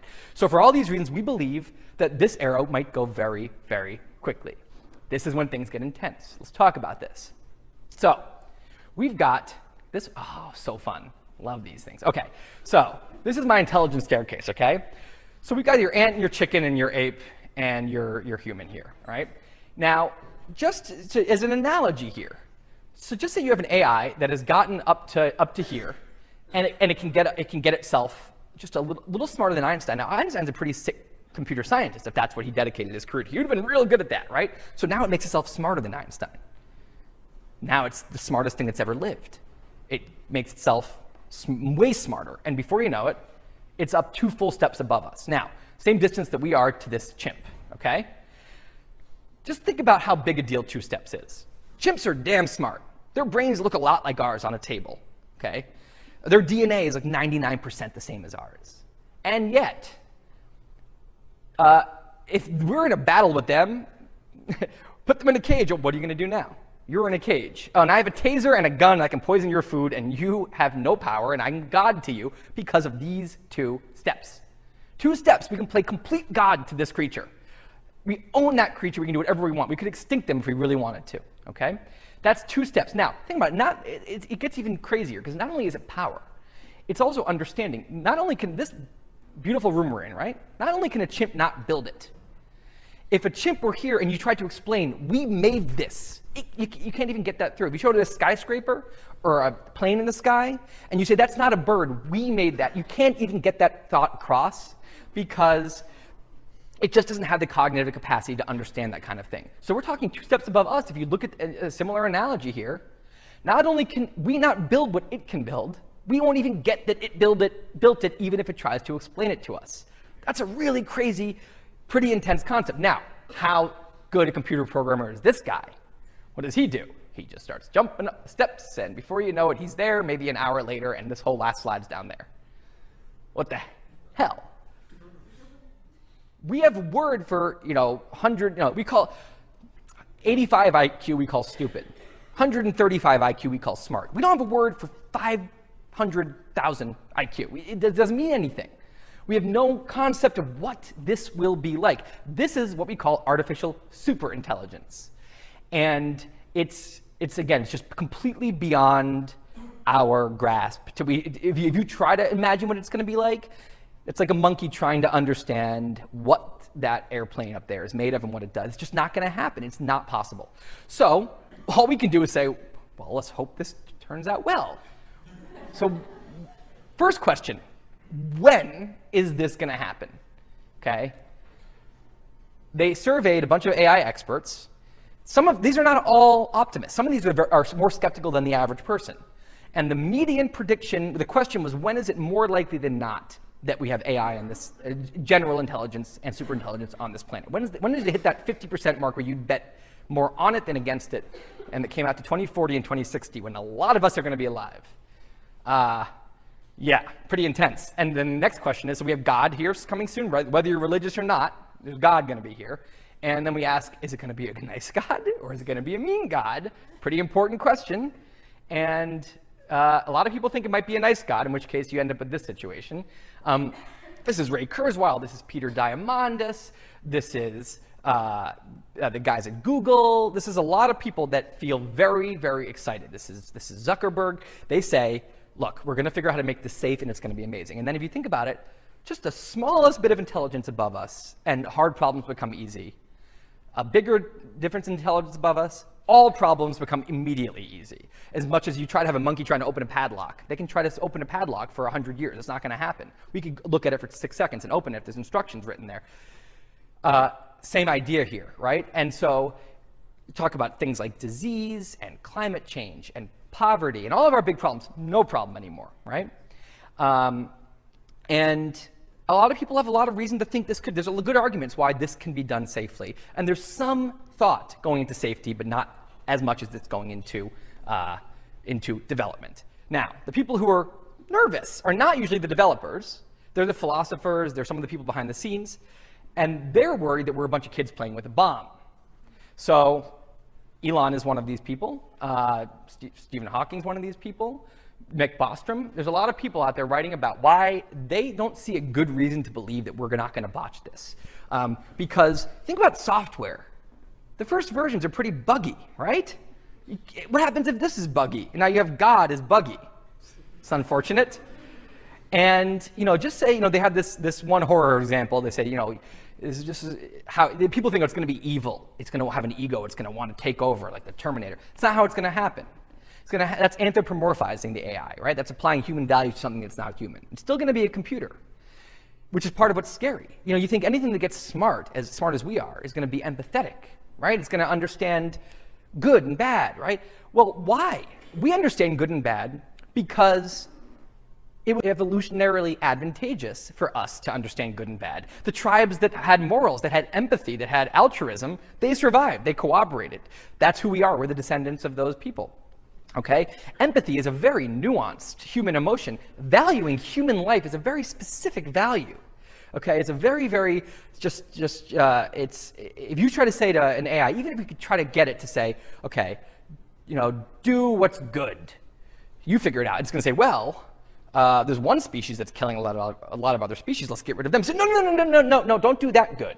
Do like good-ish for them, but do great for us, for humans. Okay, do good for humans. What does that mean? Well, ask 15 people on this planet right now, what is good for humans? Look at the political debates going on in this country, let alone ISIS thinks it knows what's good, right? Who decides how to program this God into what it thinks? Maybe you can just program it to, again, try to figure it out on its own. Well, then, or you say, make all humans smile, and then it paralyzes all of our face into permanent smile. Say, no, not that, not like that. So the more you think about it, the more troubling it gets. You start to think, why would this turn out well? And then other people think that it just will. We will figure it out like we've always figured out how to make technology turn out well for us. So I don't know. But that brings me to why Elon wants to go to Mars, which is the last thing I wanted to talk about. And so here's what you have to think about, okay? So I had a chance, I think anyone who's been on Wait But Why, might have read some of my Elon Musk series, when I had a chance to work with him and his team to basically talk about what he's doing and why. And I dug into Tesla for a while, and we're living in the fossil fuels era, right? And I looked at why technology doesn't just move forward on its own. You have the early 1800s. You have the locomotive, pistons. I actually have a thing here, this guy. So you have pistons here, right? And then here you have the car today. Why are those look so similar 200 years apart when the Wright brothers plane and the Saturn V that went to the moon are only 60 years apart? Why are these 200 years apart and they look so similar? Because technology doesn't move forward on its own, and sometimes it takes entrepreneurship to actually move things forward, or it takes a fight for survival, right? And so when you think about SpaceX, you think about the history of space. Well, how much progress did we make in the 60s when we had survival on the line? A ton, right? Because you had our budget dedicated to it, right? You had the NASA budget was 4.5% of the total budget was dedicated to space travel in the 60s when we had a reason, when we had a really important reason. As soon as that survival reason ended, we ended up here, okay? And what Elon wants to do, what he first wanted to do with SpaceX is just inspire people to bring it from 0.5% to 1% of the national budget. He said that, maybe we should spend less on trying to get to Mars as we do on healthcare, but maybe we spend more than we do on cosmetics. And that was kind of the idea. And we've spent a lot of time since then just going to low Earth orbit, which is within 2,000 miles of the Earth. Most of it's a couple hundred miles above the Earth. And there's some writer that said watching the astronauts go to the space station is about as thrilling as watching Columbus sail to Ibiza, because we saw something much cooler. And so Elon looks at this and he looks at what we're doing with AI. First, he looks at the history of mass extinction events on Earth. Okay, there's been a lot, and there's going to be more. But even if that's 50, even if it happens soon, it's going to be 50 million years away. That's long. What scares Elon is not this. Is not an asteroid. What scares Elon is us. Is AI. Is things we're doing with genetic weapons. Things we're doing with nanotechnology. Really scary stuff. Nuclear weapons. And he says, why don't we try to back up the hard drive here? Instead of having all of our eggs in one basket, why don't we try to divide humans into 2 planets and have a self-sustaining civilization on both of them? And if we had that, then we would have much better chance of surviving into the far future. Think of it, if you want to get rid of humans, the last thing you want is for them to be on 2 planets. Okay, now it's going to be much harder to get rid of a species if they're on 2 planets. So that's his thinking, and the way he wants to do it is this. He needs to get at least 1 million people in the intersection of sets of people who both want to go to Mars and who can afford to go to Mars. And in order to do that, it's all about the blue circle. Okay, he believes that people will want to go once it's safe, once you can come back, once it's kind of an adventure. You'll get at least 1 million people. You need to get the blue circle down from where it is now, which is about 10 billion per seat. That's what George W. Bush asked, had Congress ask NASA what it would cost, and they said $50 billion for 5 astronauts. He wants to get it to 500,000 per seat, a 20,000-fold decrease. Now, about 20 of that 20,000 is going to come from simply making rockets in 2016 instead of 1960. Most of our current rocket technology is basically from that boon of funding back in the 60s. So right there, you can make things more efficient. You can get it down to about 20-fold lower when it is. How about the extra 1,000-fold? How do you do that? Well, you do that by making rockets reusable. If you think about the airline industry, imagine if you fly from LA to New York, they fly past New York over the Hudson, over the ocean, you parachute out, everyone parachutes down into the ocean, the airplane goes down and crashes into the ocean and blows up, and then everyone swims to the shore, and you get there and they make a new airplane for the next flight. It would cost a couple $1 million for a coach ticket, and no one here would ever have been on a flight, right? And who would fly? Billionaires and governments, the exact people who currently are in space, billionaires and governments, because we can't reuse rockets. So Elon's thought is that if we can fix this one problem, we can revolutionize the cost of space travel and bring what he thinks is the number needed to build a self-sustaining civilization on Mars, meaning if the ships from Earth stop for some reason, there's a world war, something terrible happens on Earth, that the Mars population can continue to grow and thrive until it's its own 7 billion person population. And for him, that's 1 million people. So what they're trying to do is get really so good at landing rockets that they can do it basically every single time without having any problem, and that the rocket doesn't end up damaged. And so they tried a bunch of times, and they failed a bunch of times. And then right around a year ago, this rocket went up to space and successfully delivered into orbit a payload, and then came back down and landed, which is really awesome. That thing is that cost the same as a jumbo jet to make. And if that falls in the ocean, what happens if your laptop falls in the ocean? That's a delicate electric device. The refurbishment costs more than making the rocket. So this is huge. So the point of thinking about SpaceX at the end of all this, and not earlier on, is that the reason for SpaceX isn't because it's cool, isn't because rockets are awesome. That's one of the reasons. It's an adventure to try to go to Mars. But it's the fact that life on Earth is precarious, given that we are in this exponential increase, that we're in the middle of it, that we're being really potentially very reckless. And it's hard to see it when we're in it. But we might be kids playing with a bomb. So that's what Elon wants to do. And they believe that they can send the first ships there in 2024 with people in them.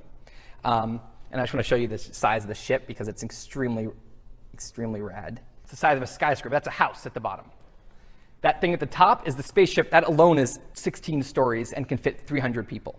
So they want to send that thing with 300 people to Mars, eventually, after 15 or 20 years, sending over 1,000 of them every 2 years, every time Earth laps Mars and they're next to each other. And you're going to be sending hundreds of thousands of people back and forth. This is reality. AI is reality. This crazy VR future is reality. So that's all I try to do with my blog and with talks like this, is just get you guys in full aware mode, and not in kind of this is normal, everything is normal mode, but in this is not normal. This is an incredible time to be alive, for better and for worse, and makes it a very exciting time to be at a tech university. So I'm happy you're all here, and I encourage you to go into any of these things because they're all dramatically changing the world for all 7 billion people. Thanks for having me.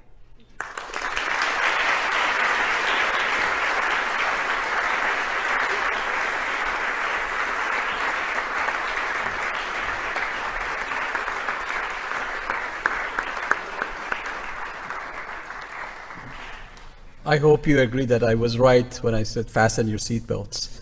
I can't imagine how we can think about all of these issues from one end of the spectrum of humanity to the other end, articulate them in such simple terms, and speak so fast. I got out of control with the slide deck. That's all I can explain. I was like, this is a disaster, and I don't care because I'm excited to show them all these things. So there was a lot to say. I don't know. It was phenomenal. Thank you very much. Why don't we open the floor for a Q&A session for a few minutes? What makes you think that human progress is exponentially sustainable? I don't know that it is. I really don't know that it is. I think there's just as good an argument that it's not, and that it seems like there's a few contradicting things going on in the human head when you think about this. Because one of them says, we've always been able to, maybe we haven't been able to fully sustain, but we kind of have. The Industrial Revolution was a boon in progress and in potential, and we went from 1 billion to 7 billion because of it. And so you think, we've always, we've always survived our technology before, we've always survived our growth before. It'll probably end up being fine. The doomsday people are being naive. On the other hand, the other part of our brain says, I know what I know. And I know that all humans die, for example. I know that humans we don't have 2 planets that we live on. My kid is not going to college on Mars. We say there's no such thing as a computer that has great social skills, that can cure climate change. These things, that is also sounds crazy and sounds naive to believe that. So one of them is wrong, right? And And so I think that our intuition is that, either this stuff won't happen or it'll happen and it'll be fine. And it'll happen to the point where it kills us just seems so science fiction-y. It seems so false because our experience tells us that's not what happens. And yet this could be the time when our experience is wrong. It could be. On the other hand, I think I also have heard so many good arguments about why this is going to be okay. A lot of people think that we will become the AI, that we will integrate the developments in computers into our own brains. And we could be living in an amazing utopia. I mean, the truth is our current world with our technology would seem like a magical utopia to someone in a caveman, or even someone in the 1300s, or even someone in the 1700s, right, who didn't have power yet, no electricity. So there's no reason to believe that this wouldn't continue at an even faster rate, and we would get to a world in 50 years that we literally cannot conceive of it right now. 50 years, in our lifetimes, we could be in a world that we cannot conceive of. So I don't know if we can sustain it, but I do believe that craziness is happening in the next 50 years. Growth. Like, when has exponential growth in anything really been sustained? Well, look, we were at 500 million people 200 years ago. Now we're at 7 billion. Look at the population curve. And life expectancy is a lot higher now around the world, even in the poorest parts of the world, than it was then.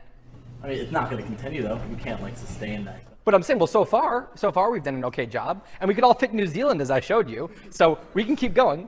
But then you think, okay, well, we're going to run out of resources. Well, there's a lot of people learning how to grow meat, and we're going to run out of this and that. Well, we're going to have better ways to distribute clean water. I just don't know. You're right. I mean, it's like our needs get more, and the power gets more, and the power of our weapons gets more, and the power of mistakes, and the impact of mistakes gets higher stakes. So, when that happens, our technology has to go be ahead of it somehow, and and our empathy has to kind of guide us through it. You talked about potential problems of AI, how that could be like a bomb or language. Then went on to say that as a potential way to save us, we're talking about going to Mars and having a backup hard drive. It seems like with something that potentially dangerous, something not many steps above us, it could also go to Mars. It could also what? Go to Mars. It wouldn't help. So, okay, there's a difference. If the AI has a reason that it wants humans to be gone, we're probably toast, right? We're probably in trouble because the AI will be, it's like us having a reason to get rid of that anthill. It's not going to be that hard for us. Well, they can kind of go under, I don't know.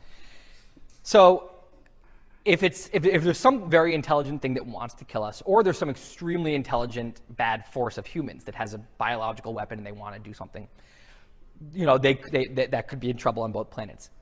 Many of the doomsday scenarios are bad mistakes. The AI crashed the stock market in 2010. It's called the flash crash. When AI was making high frequency stock trades, there's, by the way, more of those made by AI in the world today than by humans. And AI reacted to something by doing something else. It was just doing what it was supposed to. We hadn't thought about one circumstance, crashed the whole market, $1 trillion of value was lost. So that kind of thing, that's what narrow AI can do. When this thing gets much more powerful, it's, again, we're talking about the power of it. You build a house on top of an anthill. You don't hate the ants. You just happen to build a house. They're in your way. So the idea is that we're in the way. And so if that's the case, something could happen, terrible tragedy on Earth or on Mars, and the other planet could learn from it. There's natural things, like an asteroid. Asteroids are real. There will be another one that hits the Earth that's a serious thing. And if that happens, we're asteroid-proof now, as a species at least. So that's what it comes down to. We're mistake. And if there's and by the way, if there's a bad actor, there's an ISIS that gets a hold of a way to kill all humans or something. It's a lot harder to do it if we're not all in one. If I'm in that situation, I'm not happy that I have to deal with killing everyone on both planets. So when it comes to individuals, trying to do whatever they can for their own safety, if the humanity is moving in this direction and it wants to build this technology, there's no stopping it. Even if governments try to stop it, right? So you have to assume it's going to be built, and then you have to just look at if we're talking about the kind of existential catastrophe that AI could create. Doesn't matter what you're doing or your kids, you're not getting out of this. No one is, right? So if that happens, we're all toast. And so the way to think about it is, what can an individual do to try to help that output? And one thing I think is to put either your brain through your career or your money through funding into AI safety development, or AI safety efforts. Right now, there's about 1,000 times more money going into AI development than going into AI safety in the world. Because it's not a sexy, great investment. AI safety. It's not going to make you. It's not going to bring you glory. It's not going to. You're not going to. It's a quiet hero thing to do. Well, developing AI is where the excitement and the money is. So, we do need more people both putting resources and their brains into this problem. It is. Most people think it's solvable if we can get it right. And again, it might only have one shot. Because once the very first AI gets to that level, there's not much we can do to take it back. Any more than the monkeys can say, ooh, yeah, you humans are not pleasant for the rest of us. We're just going to take that back. No, you can't do that now. We're here and we're in charge. So that's the best thing I can tell you. Sorry. Yeah, so I've read a little bit about this, and I've heard the same things, because literally you get down to the size of atoms, and you can't go further unless you can do quantum computing, which I've read a little bit about, and it sounds like an unbelievably powerful extension, where you can now, Moore's law can extend to a far greater extent. That's what I've read. I don't know enough about it to know whether that's plausible, whether it's going to happen soon, but I also think that humans who want to figure out how to increase hardware power will find a way. We're pretty good at that kind of thing. I believe, just in my gut, well, I can say I don't have any idea about whether AI will turn out well or badly. I have a feeling in my gut that it will happen, and that things like that, we will figure that part out. When the human species wants to make tech progress, it usually does. Just a few days ago, I had a meeting with a group of faculty at Stevens, and one of our faculty members is addressing this very issue, and he's focusing on optical computing, and he already has a prototype of a device that runs 1,000 times faster than the fastest CPU that you can buy in the market. So the technology is there. It's a matter of developing it, perfecting it, and integrating it into the next generation of machines. But optical computing and quantum computing are not that far away. So you talked a little bit about like the kind of biological barriers and like the physical barriers and why we would want to go to Mars. Do you think it would be a better idea to more invest in like integrating AI into the human itself, and then focusing on more of a development and trying to create something like a matryoshka brain or something along those lines that would sustain more of like a digital realm? I mean, I think we should do both, I guess. The Elon point with Mars is always like, people love to say, this is not what you're saying, but people love to say, why go to Mars when we have all these problems on Earth? And his point with that is 1% of the budget. 99% can still go to everything else. Like, we're spending more than 1% on things like cosmetics. So like, it seems reasonable that we should, for life insurance, which is the way he sees the Mars plan, it's worth 1%. So I would say they're not mutually exclusive. Let's do Mars. And then let's also absolutely think about this kind of thing. To your question about safety, it could be that the answer isn't to make sure that the AI is safe, but it's actually making sure that it's constantly integrated with humans, and that human empathy, which is in human brains, is the thing that becomes super intelligent. So, so I agree. I think we should do both. I think that the promised land with AI, in my opinion, is not this AI that's in charge of everything. Where again, look at politics. We can't agree on what we even want. So. Most people won't be happy with whatever the AI wants to do with its all-powerful potential. So I think that the best situation is that we all become super intelligent enough that we can kind of conquer mortality, first of all, conquer hunger, conquer things like that, and that we can try to. I picture some world where it's all about human relationships. It's all about exploration and under the frontiers of science. It's all about art. And like the better music than you can ever imagine now, like that. We can focus on just the true joys of this universe that I think of that prefrontal cortex character can enjoy if we can just get ourselves out of this transition species situation, which I think AI can maybe do. How do you define right and wrong? I guess is my question. In a lot of ways, it seems like humans are not a good thing for nature and for everything. Well, So no, I totally. So there's a few thoughts. I mean, the first bigger thought is, yeah, like, should we even be valuing humans in this big picture?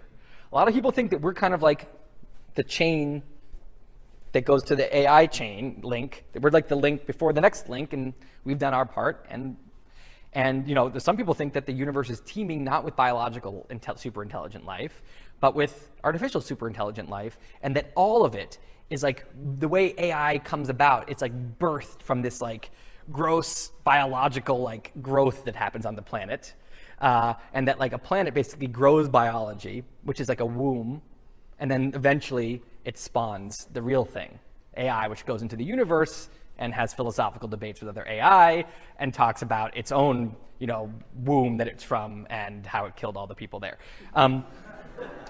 And so, but just another point here is it gets to consciousness. When you think about, this is the whole can of worms, but you know, is an AI who gets super smart conscious? Or does it appear, it's gonna seem conscious. It's gonna talk to us, it's gonna cry, it's gonna laugh, it's gonna be emotional, it's gonna be all these things, but is there any mind's eye in there? Or is it just doing what it's supposed to be doing? Is there any consciousness inside? And that's critically important, because if there's no consciousness, you could do an experiment with 1 trillion, you know, AI simulations and then turn them off, no big deal. If it's conscious, you just created the biggest genocide in history.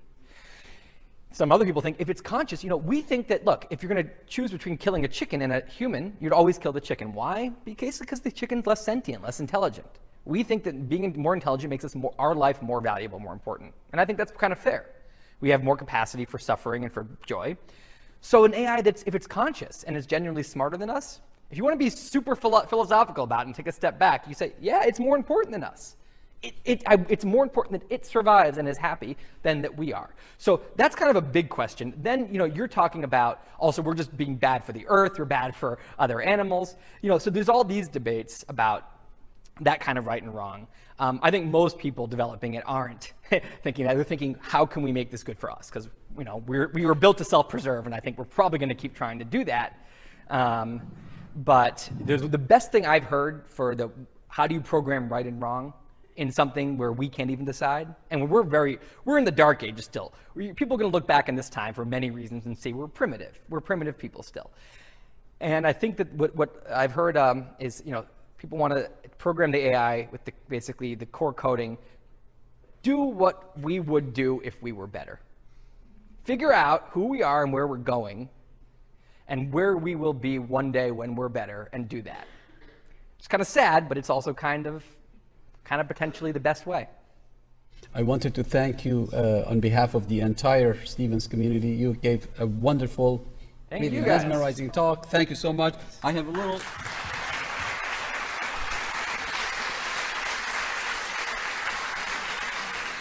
I have a little souvenir for Tim. If you don't mind, I ask you to please open it up. Yes.